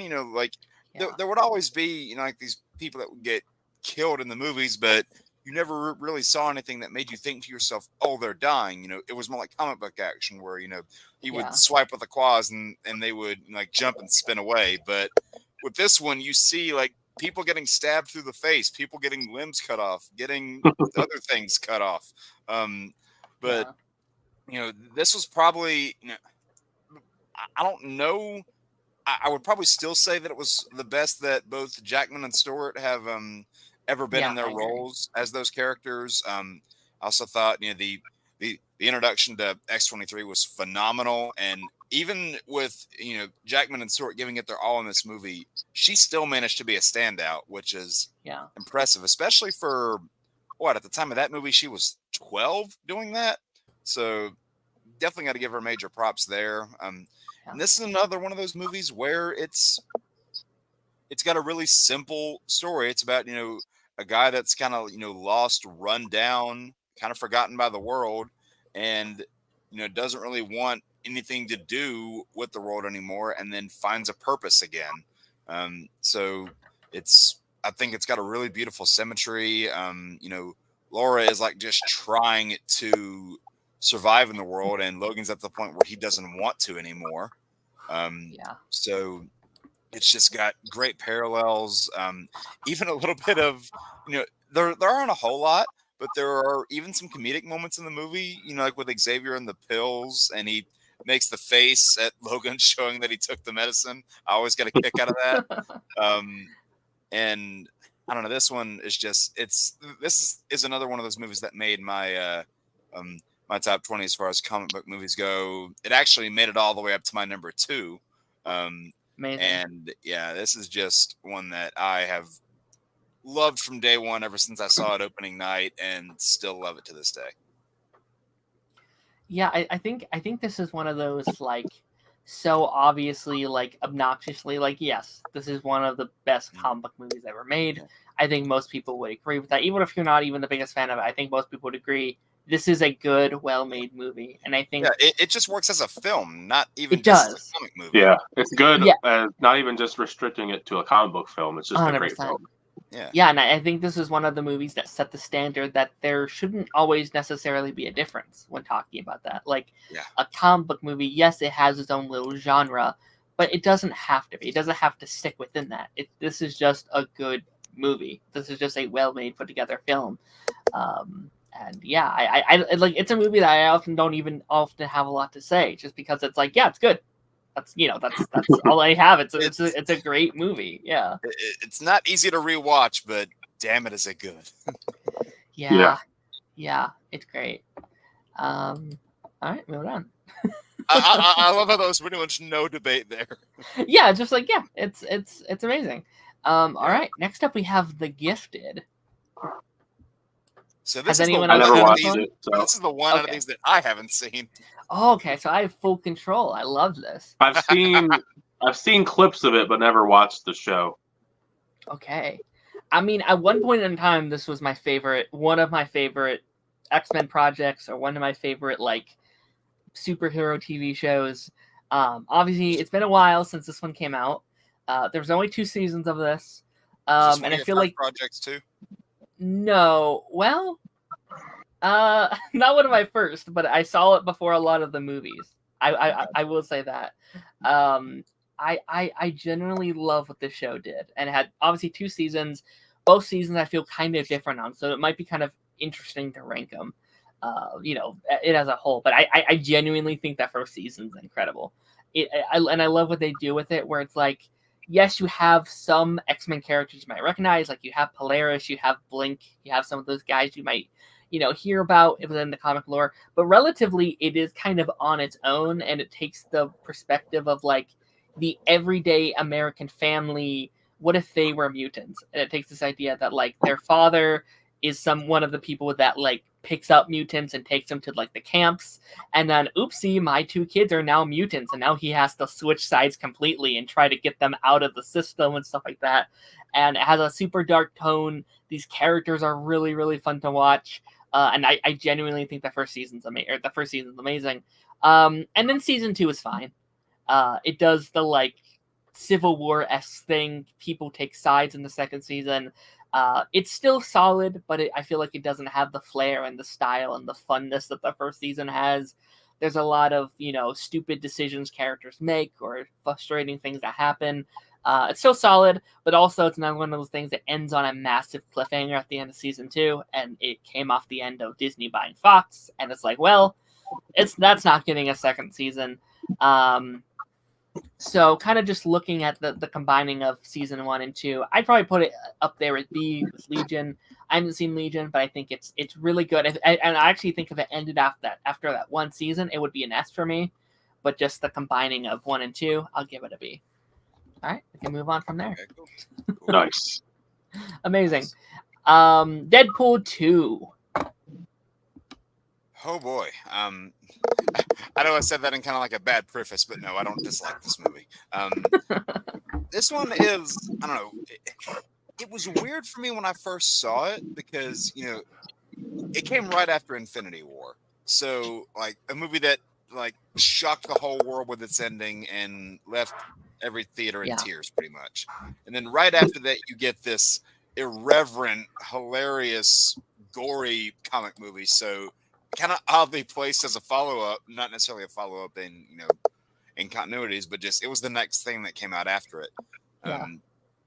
And like on its own, I think it's a ton of fun. In some instances, I think it's probably has better humor than the first movie in some parts. Sure.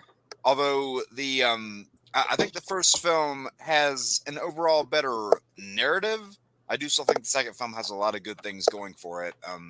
The dynamic between him and even though you don't see much of it in this movie, but the dynamic between him and I almost said Lee, but that's Gotham. Him and Vanessa is still really good. I gotta say I love what this movie did with Cable. Really wish we would have seen him back in the third movie, but it is what it is. Thought that the kind of the arc that they put him on here, where he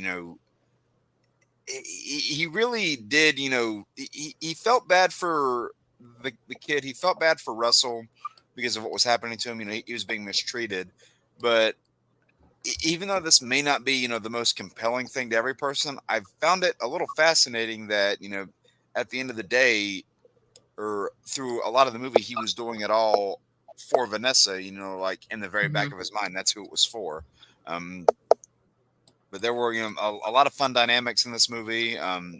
Colossus is, again, great.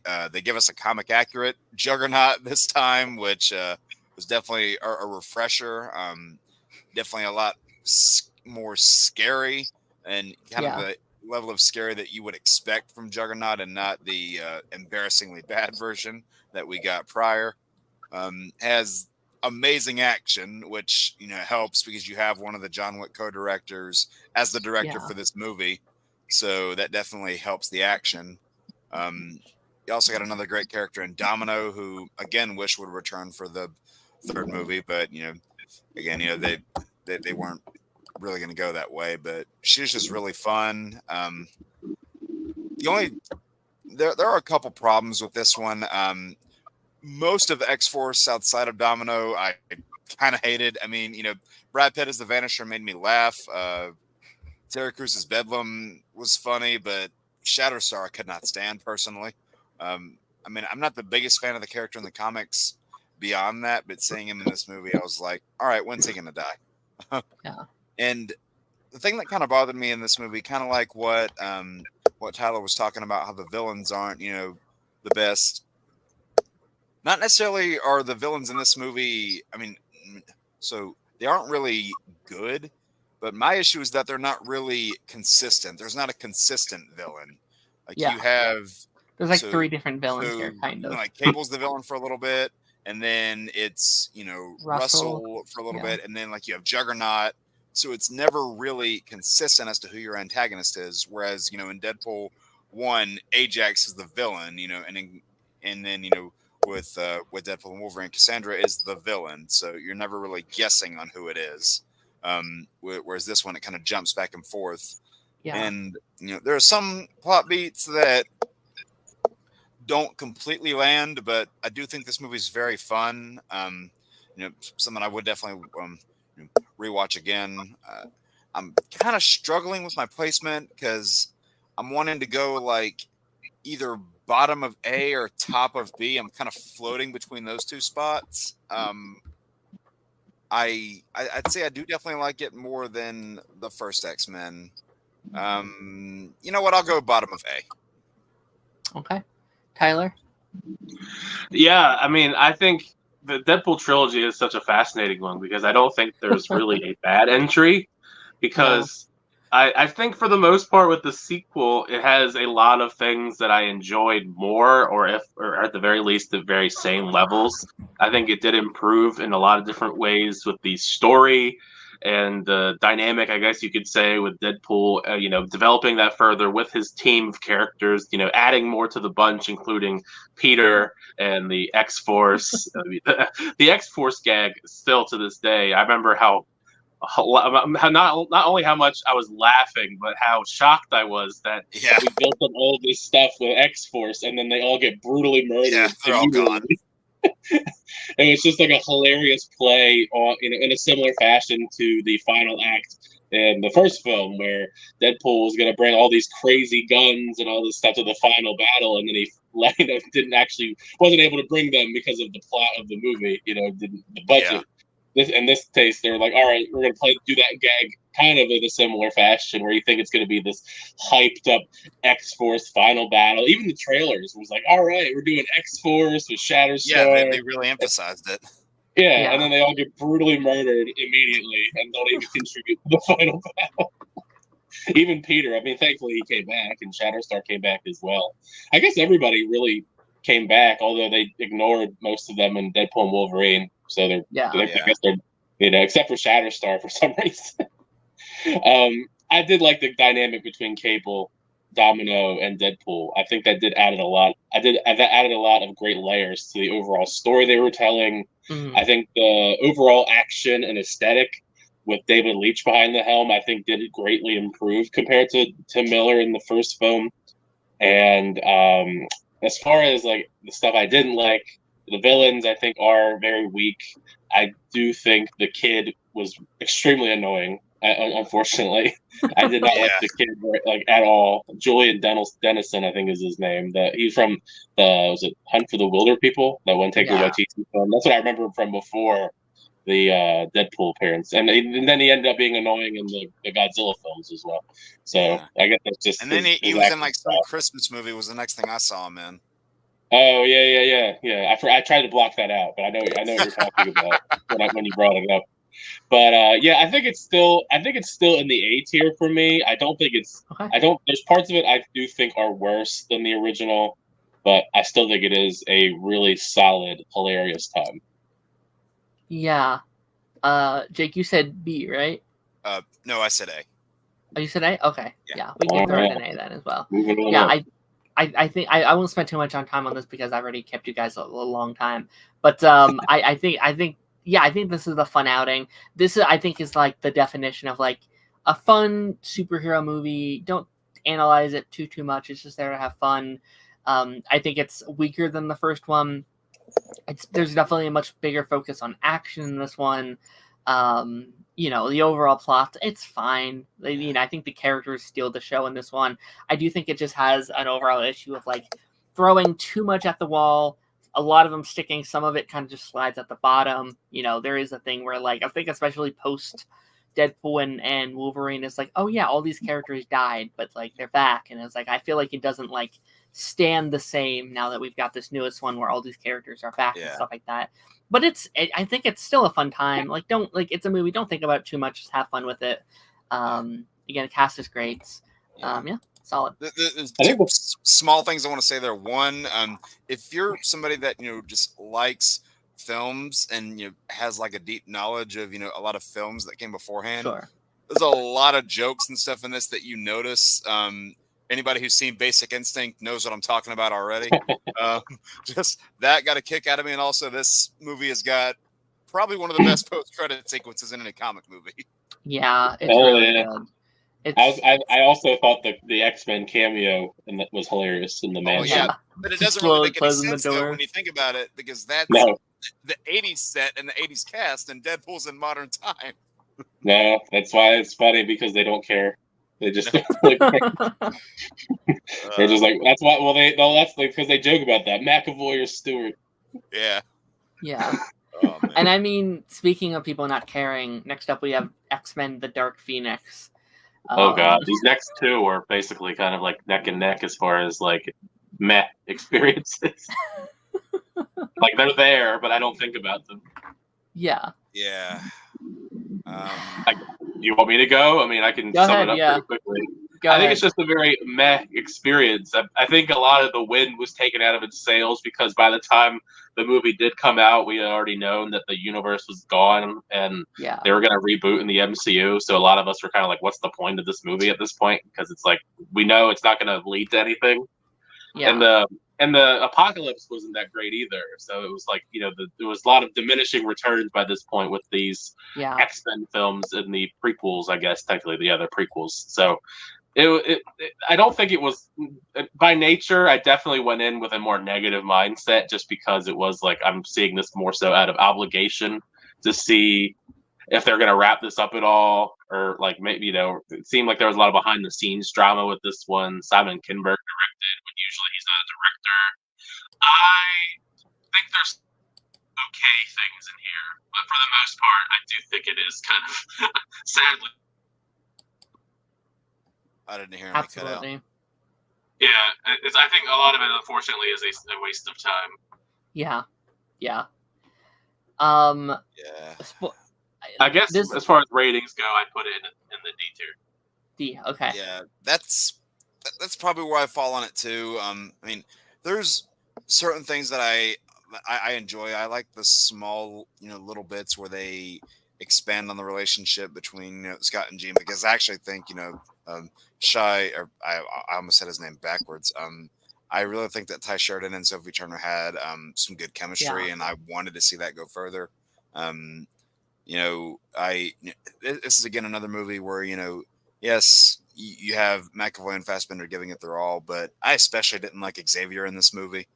And the fact that they went to those really boring suits didn't really help from a visual standpoint. And the fact that I appreciated that they did the more comic accurate route of having the Dark Phoenix be something that's from space rather than something that's inside Jean. So I appreciate that they did that. But, there's pretty much all the magic from the, I guess, a new generation of X-Men, stories and actors. It was all pretty much gone at that point. This was another movie I didn't like Beast in, kind of like how you didn't in Future Past. I didn't like him here. And, one of the biggest problems with Apocalypse was Apocalypse himself, being a weak villain. I thought the villain in this movie, who I can't even remember the name of, I thought was terrible. Bad. Yeah. It's like Vuk or something. And the funny thing is, I was about to say, if you look at behind the scenes interviews with the actress, she didn't know what her name was until the movie came out. Jessica Chastain. Yeah. This is my personal F, because I feel like it's for me, it's like a nothing movie. It's it's like nothing. It didn't even have a Wolverine cameo. Yeah, I watched it just a couple months ago. I'm trying to think what even happened in this movie? Like what's the first act like? What's the second act like? There wasn't a cool Quicksilver scene. There wasn't nothing. Yeah. Okay. Yeah. That's the one. It's crazy because it's probably one of the single best scenes in any of these movies. It's the only part of the movie I think was pretty solid was the reshoots. Was the reshoot at the end where they added in that train fight. Yeah. That's really cool. Yeah. I think it was clear that they were they changed it obviously I don't know if it was, I don't know obviously all the behind the scenes, but I think it was pretty clear to me in my tinfoil hat theory. I think that the characters in this were supposed to be the villains. I mean, I think they were supposed to be Skrulls. Yeah, but they scrapped all that stuff because of the Disney acquiring Fox. Well, not only that, but it's because Captain Marvel was coming out around the same time, and they were doing Skrulls. Well, yeah, that's what I mean. It was Marvel conflict. Yeah. Sure. Jake, where would you put it? Okay, you said F, and then I think Tyler, you said D. Yeah, I did because I'm tired. I'm tired of the Dark Phoenix stories. Yeah, D for Dark Phoenix. Yeah, I'll put it in D as well. Okay. It's what I said earlier. It was like it reminded me of The Last Stand. Why? Like actually looking back, The Last Stand, Dark Phoenix wasn't as bad. Yeah. The way that they did it in the Dark Phoenix film. Yeah. Hopefully, when the X-Men do come to the MCU, we don't get Dark Phoenix for like a decade. Yeah. Wait, spend that like 10 years building up to it. Like actually make it feel like that event. You know what I mean? Yeah, Last Stand had Wolverine to carry it on its back. This movie did not have that. All right, and this is the last, I guess, proper Fox X-Men movie. I guess under Fox, if you will, and that's the New Mutants.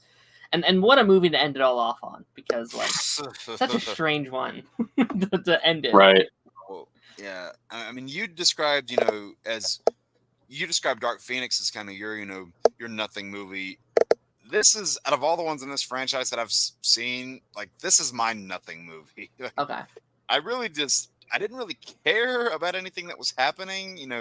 Like there were a couple names in there that was like, oh, hey, like that's a comic character's name. Do I buy that? They're playing this character? Not really. I didn't really care about any of the characters. I mean, I know that the movie is often, kind of renowned as the punching bag of the whole Fox X-Men franchise side of things. I thought that the idea of them doing, horror elements in a mutant movie like this, good on paper. Still wasn't the best. I still wasn't the fan of the way they did it. And they were going for, I think, a little bit of a John Hughes, vibe there with some of the like the teenage hijinks, but mixing it with horror there was interesting. I'll give it that. Like the premise is interesting, but I remember seeing that first trailer and going, okay, so the X-Men franchise is going straight Michael Bay at this point. That was basically my first thought. Yeah, this is just kind of a nothing movie for me. Like, I can't even remember anything significant that happened. This is one that I really struggle to find anything with. So I would, even though, so Apocalypse is one that just gets me angry more, but at least I know things that happen in that one. This one I can't even really say that for, so I would put this in F, honestly. Sure. Oh, wow. Okay. Yeah. Tyler? It's funny, for this one in particular, I kind of have a funny story, I guess you could say, because back, this obviously released during the pandemic when it was like at the height of all that stuff and theaters were slowly returning after the hundreds of delays the movie had to begin with. To the point where I actually had to travel out of state to go see this in theaters because my theaters in my state were closed. So I actually had to travel out of state to see this and Tenet back in the day. So I have fond-ish, I guess, in a way, memories of traveling road trip style to see movies because they were close to my state. Yeah. I felt bad for the New Mutants because I do think it got an unfair rap because of all of the delays and it was stuck in that, it was wedged in that merger of Fox and Disney, and it was just in limbo for so long between the delays, and not only just because of the pandemic, but even before the pandemic, they were trying to do all these reshoots and they never actually happened because of all the merger stuff going on. So you can definitely understand why the movie is not the greatest because they never got to do those reshoots. So they kind of just had to just work with what they had, and what they had was a mixed bag at best and a mess at worst. I liked some of the characters. I do think that they did an okay job incorporating the horror elements into this haunted house of sorts with this New Mutants cast. I think Anya Taylor-Joy is magic. Unfortunately, because I think that she did a great job. I would have liked to have seen her develop the character more, especially because it's Anya Taylor-Joy as Magic. But she was probably the big standout of the cast, and Macy Williams was also somewhat solid as Wolfsbane. I wish that they had been able to do reshoots and all this other stuff to maybe enhance the story in any margin. But Yeah. for what it's worth, I think it's in the low C to D range as far as a movie goes. I think it could have been way better, but the sum of its parts just were not allowed to flourish because of all of the behind the scenes drama. Sure. I remember my first time watching this. I actually kind of liked it a lot with the first viewing of it, and I was very curious what I was going to feel after my second time with it. And I think this is one of those middle of the road ones where a lot of stuff works on paper. A lot of it's cool. I appreciate it. I think, actually ages well now, where I feel like everyone wants these different type of comic book movies. They want some new flourishes to what we're doing. And I think having like a scary X-Men movie, I think that's a really fun idea. I think you can really play to its strengths. But this one, I think, does just ultimately lack like pizzazz. It lacks like the creativity that I think a movie like this really, really needed to thrive. And it, it feels like a pilot of a TV show where it's like, all right, there are all these characters. This is them kind of getting to know each other, and you end the movie and it's like, all right, let's start the show. Let's start this journey. And I think I was very interested to see maybe where they would have gone. I would have been open to like a sequel, because I think a sequel could have really improved upon what maybe wasn't working in the first one. But it's also, like you said, very unfortunate that it was, pushed back so many years, that it was a COVID movie, that it was the end of this X-Men saga, a saga I think we were all kind of being like, all right, we're done. Like we're ready to move on. Yeah. Pretty much, yeah. I mean, you guys both had. Go ahead, sorry. Oh, Go ahead. I was just gonna say. So you guys both had stories, like watching this movie. The thing that sticks out of my head the most is not necessarily me watching it, but while I'm at home, doing work for, it's like work for college and whatnot, and my dad is watching it in the next room, and over the course of like 20 minutes, I hear the 20th Century Fox theme playing at least 5 times. So I go out there to see what's going on. There's my dad asleep on the couch with the remote clutched in his hand and his thumb pressed down on the rewind button, because he kept falling asleep so quickly into the movie and having to restart it. And it kept on happening. I'm like, this is priceless. So that's the best experience I got out of the movie, was watching someone else try to watch it. You couldn't even make it through the credits. That's pretty crazy. Crazy. It was priceless. But yeah, that's the biggest enjoyment I got out of it, if we want to say that. I'd give it a C. I'd personally give it like a very low C. Middle of the tier. It's not great, but I also don't think it's bad either. Tyler, you said C, right? I did. Okay, let's give that low C. All right, 2 left. We're almost there. I'm so sorry. Yeah. I was kind of vetoed on that one, and I expected to be vetoed on that one. Alrighty, we have it's crazy, the gap from what the New Mutants, which was 2020 to now 2024. First X-Men project in 4 years. It feels good to be back, and that is X-Men 97.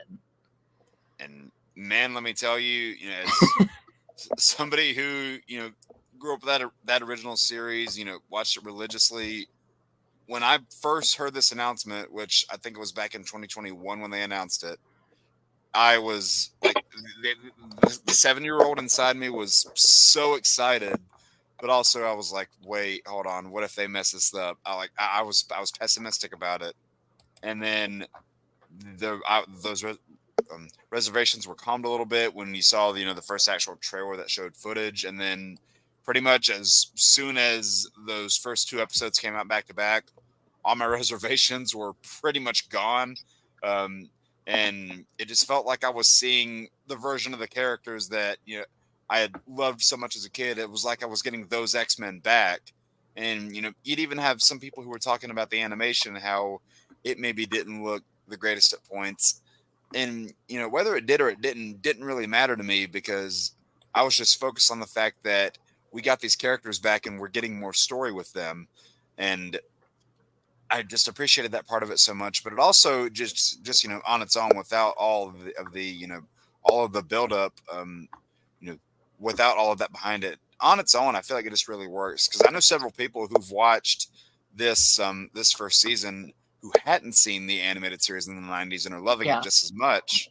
And it was a really cool direction to take things, with the the whole Madeline Pryor angle and the Goblin Queen side of things. Of course, you've got the season is it's full of these comedic moments where Wolverine thinks Apocalypse is in the house, but it's Jean going into labor. I could not help but laugh at that.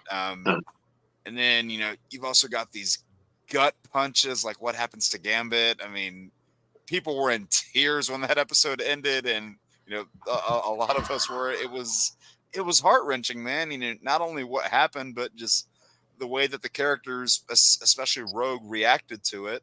But I think the thing that I liked the most about this is that it was kind of paralleled to how the original show was in its first season, because you had like the characters that you knew from that series were still doing their own thing that you would expect them to do, within the way that the show was at that time. Go back to your first episode where you had, like a newbie Jubilee going through there, seeing, just, Beast walking upside down on the ceiling doing stuff in his lab, seeing Wolverine and Gambit, roughhousing, seeing, of Cyclops being like the stoic, little cocky leader. When they bring Sunspot in, he's put exactly into Jubilee's spot, and that kind of gives Jubilee a chance to kind of reflect on it from the other side of that arc that she went on for that entire 5 seasons, where she came into her own. She now sees someone else put into her position, and she gets to kind of go on that journey with them again in some points, especially the part where they're reliving or the part where they're going through the whole video game sequence with the Mojo episode. She's getting to be a little bit of a kid again and really relate to what Sunspot is going through on more of a deeper level. And I don't know, I've loved what we've gotten from the series so far. It's hard for me to judge it though, because we know it's not done.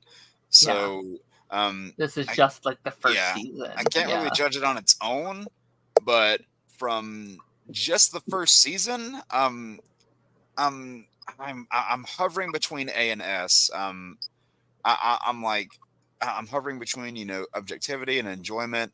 I think I'm going to let enjoyment win this one and say that I've just loved what they've done with it. It's like little things here and there that you can pick apart, yes, but I'll throw it up an S. Amazing. Tyler? Yeah, I mean, I thought the revival was pretty phenomenal in all aspects. I think it did a great justice to X-Men as a brand as a whole, because for so many years, Wolverine was at the forefront of everything, and we're back to actually feeling like the X-Men again. They felt like a team, Yeah, where it's a whole team dynamic and not just Wolverine. As much as I enjoy Wolverine, even in the show, I think it was great to have a balance much more suited for an X-Men team show. And of course, it's a little bit different. There's, the quality, I guess, of writing is, changed in decades, but I think it still was able to discuss interesting, relevant topics like any X-Men property should. I think that it'll be interesting to see where the quality goes in the future because of the drama with Bo DeMayo, mysteriously not being involved anymore after next season, because he worked on season 2 a little bit. Yeah, I think he wrote or helped write most of the next season, but after that, it's going to be new people entirely. So maybe we'll see the quality, if it still stays the same or if it drops a little bit as the series goes on. And with that being said, I think it's tough to rate it entirely just off of one season. Yeah. But I do think it is at the very least in the A tier, because the writing was great. I like the animation overall. There's a couple storylines that are kind of and some episodes were a little bit but I mean that's like that with every show. Okay. Not every episode is going to be a 10 out of 10. So I would definitely go in the A tier for what they accomplished in season 1. I think if they continue this quality for another season or 2, I would put it in the S tier though. Okay. Yeah. I think I've over talked about the show on this channel, like we did like episode breakdowns for every episode. I've talked about in Pipeline many times. I legitimately think it might be one of my favorite like superhero things that have ever come out, and some of that might be like a recency bias of it, but like I had the time of my life with this show. Obviously I love that original series. I think it's really good, and I think what's so special is like they take that show and they take out everything that works about that and was like, hey, let's expand on this. Let's take what works and let's get rid of what maybe necessarily didn't work about some of that show and add onto it in such a brilliant way. I think episode 5 might genuinely be one of my favorite episodes of TV for just from start to finish. That whole just crazy experience of what they did, and how much we care about these characters. And I do think the weekly, that like 8-week journey every week of coming back and just experiencing more and more, and what they did with the writing of certain characters. I think the villain is great. I think some of the animation is like insanely crazy. Like yes, there's some that look a little okayish, but I think like some of the shots look insanely crazy, and I can't believe they pulled some of that stuff off. And and I think I think it's just a great representation of like what I love about the X-Men and this found family and this heart. Like it's dark and it's gritty, but also it can have fun sometimes too. For me it's easily an S tier show, but it's also one of those things where I have to keep an eye on it. So like, if next season, if it drops, maybe it does drop down to an S, an A, or will be as we go on. Again, I'm very confident in seasons 2. I am curious what season 3 is going to have in store in terms of the next direction of the show and the franchise and stuff like that. But also, I also think it's brilliant that they did this now, because they know it's going to be a while until they can get their own X-Men movie on the table. So it's like, here's something to hold you over. Well, we know one thing season 2 is going to have in store: so much death. Come on. Absolutely. And our last pick here. Here we go. Deadpool and Wolverine. Let's just throw it in F. No one likes this. No, I was kidding. Oh no. Tyler, do you want to get us started? I think it's a pretty. I mean, I guess it's kind of cliche that I have all of the Deadpools in the A tier, but I do think for the most part it accomplishes what it set out to do pretty successfully. It's a hilarious, raunchy, bloody, over the top multiverse buddy cop story with Wolverine and Deadpool. I mean, it sets out exactly what it's trying to do and does it perfectly, in my opinion. I laughed so much. It was great to see Hugh Jackman come back after we thought he was done, but at least here he was able to explore not only just a different Wolverine, because it's a different Wolverine from a different multiverse, because they didn't bring back Logan after he died, although they had one of the best openings of any comic book movie ever with using his skeleton as a weapon. But I like the emotional depth they gave to Logan. At least this version of the character allowed Hugh Jackman to explore different avenues again to the character that he didn't get to do in the X-Men films or in Logan or the Wolverine, etc. And the cameos, I guess some of them are cameos, some of them are technically unannounced supporting cast, depending on if you're a stickler for those terms. But the surprise characters, for the most part, I think also were pretty awesome. I think it was cool to see this sort of love letter to a lot of the forgotten Fox films over the years. And for the most part, I loved all of them. I mean, Gambit, I think, was the biggest standout of the bunch, just because of how hilariously over the top Channing Tatum played him. Now finally getting to play the character after his movie was in limbo for so long and then it was canceled. But I mean, all of them are great. I mean, Blade, Elektra, even X-23 returning Laura. It'll be interesting to see where we go with the future of these characters with the way that the movie ends. And ever since I watched the movie multiple times in the last couple of weeks, or so, week and a half or so. I have not been able to get Like a Prayer out of my head. Yes. That is all I've thought. That's all I hear like every day. It's so good. So good how they use that song. But that Iris and Bye Bye Bye, of course. And then that 2 seconds of Greatest Showman that you get in there. Oh yeah, on the radio. I think the funniest thing I noticed about that giant Deadpool core scene is one of the Deadpools is dressed up like the Greatest Showman. Yep. Yeah. Yep. So it's like because they really play into the goofiness of with Hugh Jackman and the Greatest Showman. Oh yeah. But, man, I mean this is one of those things like I was talking about earlier with like No Way Home and the Avengers films. Like this was an event movie. Yeah. This. It got people together after a few years of some hit and miss MCU products, and this was just kind of a celebration to kind of wrap off that era. Even if we're getting some of these castings in more movies, which we don't really know what that's going to be like there, but just kind of that era. It was kind of a love letter to that. And kind of a good way to say goodbye to that era while bringing back, a lot of things from it. Obviously, they bring back, Hugh Jackman as Wolverine. They get him to play kind of a different take on the character that doesn't undo the finality of Logan, despite a lot of people online claiming that it apparently does. I don't buy into that. And it really puts Wade in kind of a new spot too, and the fact that he has such a charismatic foil in Wolverine, I feel like really does a lot for his character. Because the other foils, they're like, "What? Why are you doing this?" Okay, just do whatever you want. It's like, no, Wolverine is like constantly fighting him on that. And just the fact that they go through that whole montage of Wolverines and show you all the different variations, I thought was great. And the cameo characters that they brought in toward the end, or as I called them that night, the Marvel rejects. You have like your Elektra, who I appreciated that they included Elektra in there. That that. Elektra is not a beloved film at all, but they didn't ignore it. And then, the fact that you have Wesley Snipes' Blade in there, which is even more hilarious when you know the backstory of Blade 3 and the beef between him and Ryan Reynolds. And the whole thing with Channing Tatum's Gambit.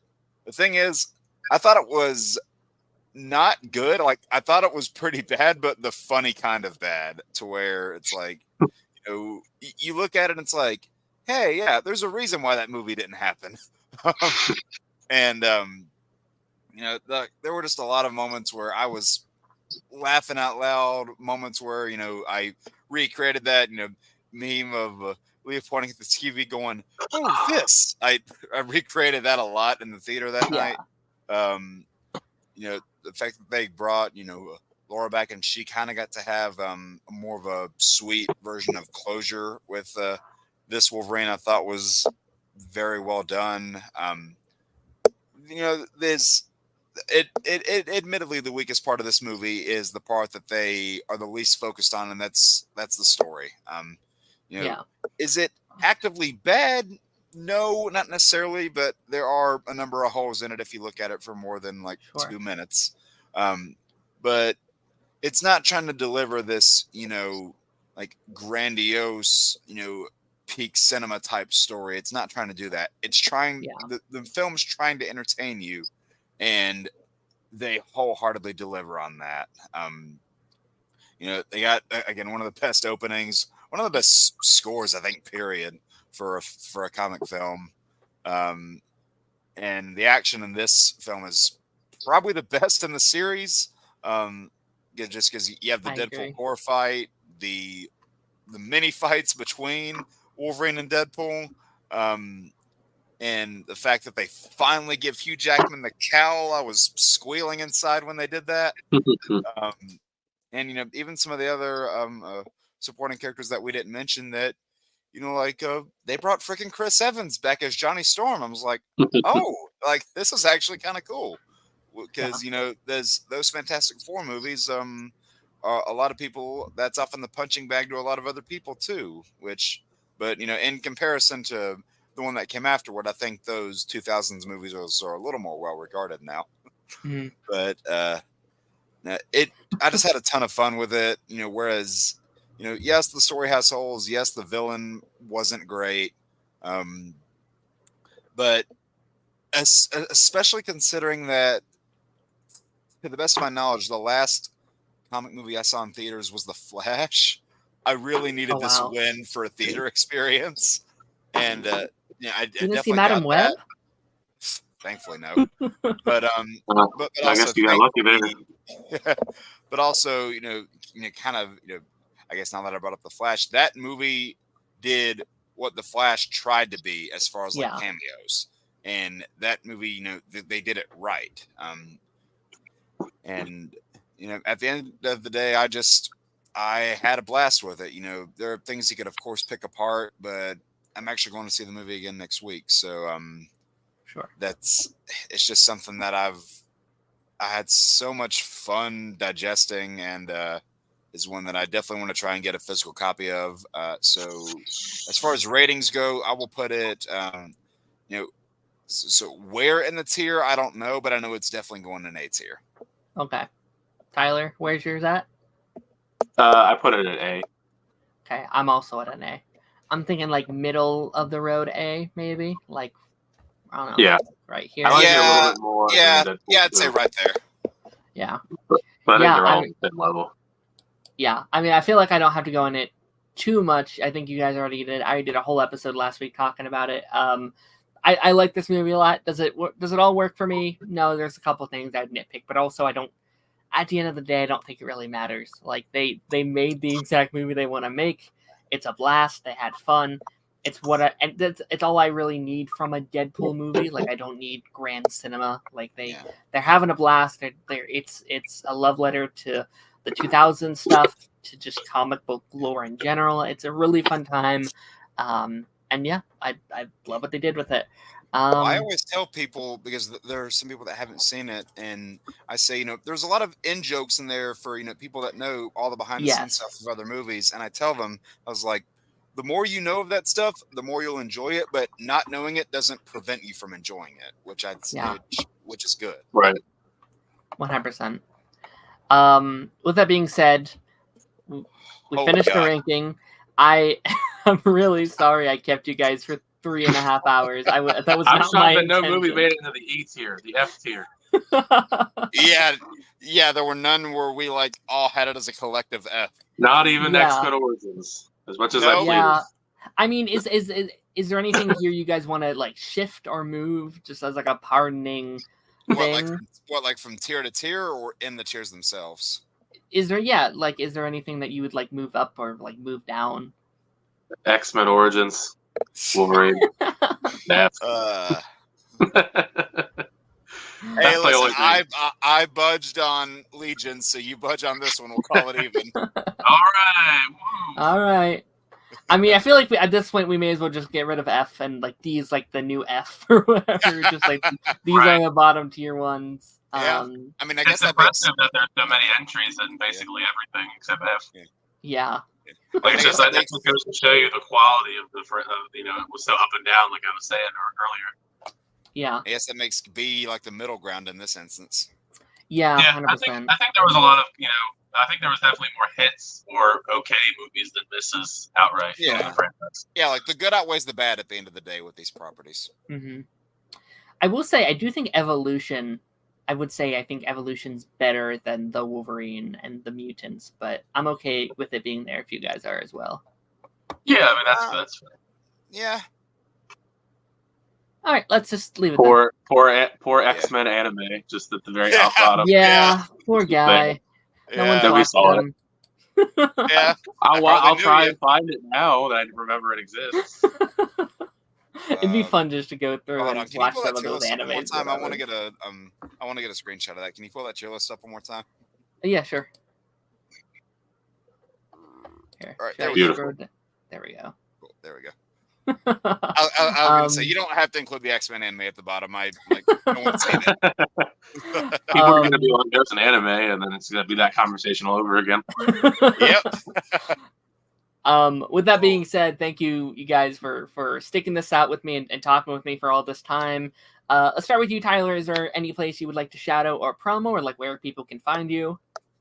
Yeah, I mean, if you just search up my name on here, you'll find my channel. You know, I do plenty of reviews, rankings, reactions, probably have some other stuff in the pipeline. Well, for example, I talked about it a couple times throughout, you know, I just put out my review for the unfortunate misfire that is Borderlands. That was a pretty rough experience, to say the least. I don't recommend it, but if you do go see it, good luck. Also, you know, I probably have some stuff coming up soon with D23, which we talked about. I'll probably do some coverage of that this weekend. I'm working through rewatching all the Alien films because I'm probably going to do some Romulus coverage next week to some degree, whether it be obviously a review and a ranking of the films. I've never actually ranked the Alien franchise on my channel, unless you count the AVP films, because I did that for Predator. And I also contribute a lot to Cinemania World, which is a podcast that I do with a lot of friends of mine. But yeah, those are kind of like my two main channels as far as like stuff I put out with reviews and all that stuff. So, you know, thanks for having me on. Absolutely. Thank you for being here. And Jake, anything that you would like to shout out or promo? Well, I got two things. So I just kind of had today, you had saw this where I talked about 5 superheroes that could really use their, you know, like their own modern game. And because of that, there's going to be a new series, if you will, that's going to follow up that, that's not going to be connected, but I'm talking about, what are the best designs for, so like, sorry, a little bit of a speech impediment. So insert comic book character here, and then their best designs in video games. That's what it's going to be. So, like, you know, talking, I mean, you're going to have the big hitters, like your Batman, your Spider-Man, your Superman, those guys, but also into more niche characters, like, you know, people like Gambit, people like Green Arrow. They're like, wait, they've been in that many games? Yes, turns out they have. Yeah. But yeah, that's going to be something that I've spent a lot of time editing. So I'm going to be dishing those out, you know, hopefully like every couple of days, there's going to be another one. And then also I contribute to a lot on Comiful, which was, you know, a site where people can, you know, just publish really any piece of writing that they want. You know, it can be like a poem, short story, however really you want it. You can go on there. It's completely free. It doesn't cost a dime. And just, you know, write whatever you feel like. And if someone happens to see it and give you a comment, you know, just interact with them, read their writing, and then it's all interconnected. You get a lot of new writing friends that way. Hell yeah. That sounds very cool. Very cool. So yeah, go check out both of their stuff. And, you know, I got some stuff in, you know, the works, but just mainly promo. Next week, we're doing the Pipeline episode 100. Very excited for that. All right. These last 10 weeks have just been like, all right, just 9 more weeks. All right, just 8 more weeks. It's just wanting to hit that milestone. That's very exciting. Thank you. Thank you. So, yeah, we got a fun stream planned for next week. Again, make sure to follow these guys. And, yeah, without further ado, I will see y'all on the flip side. Bye-bye.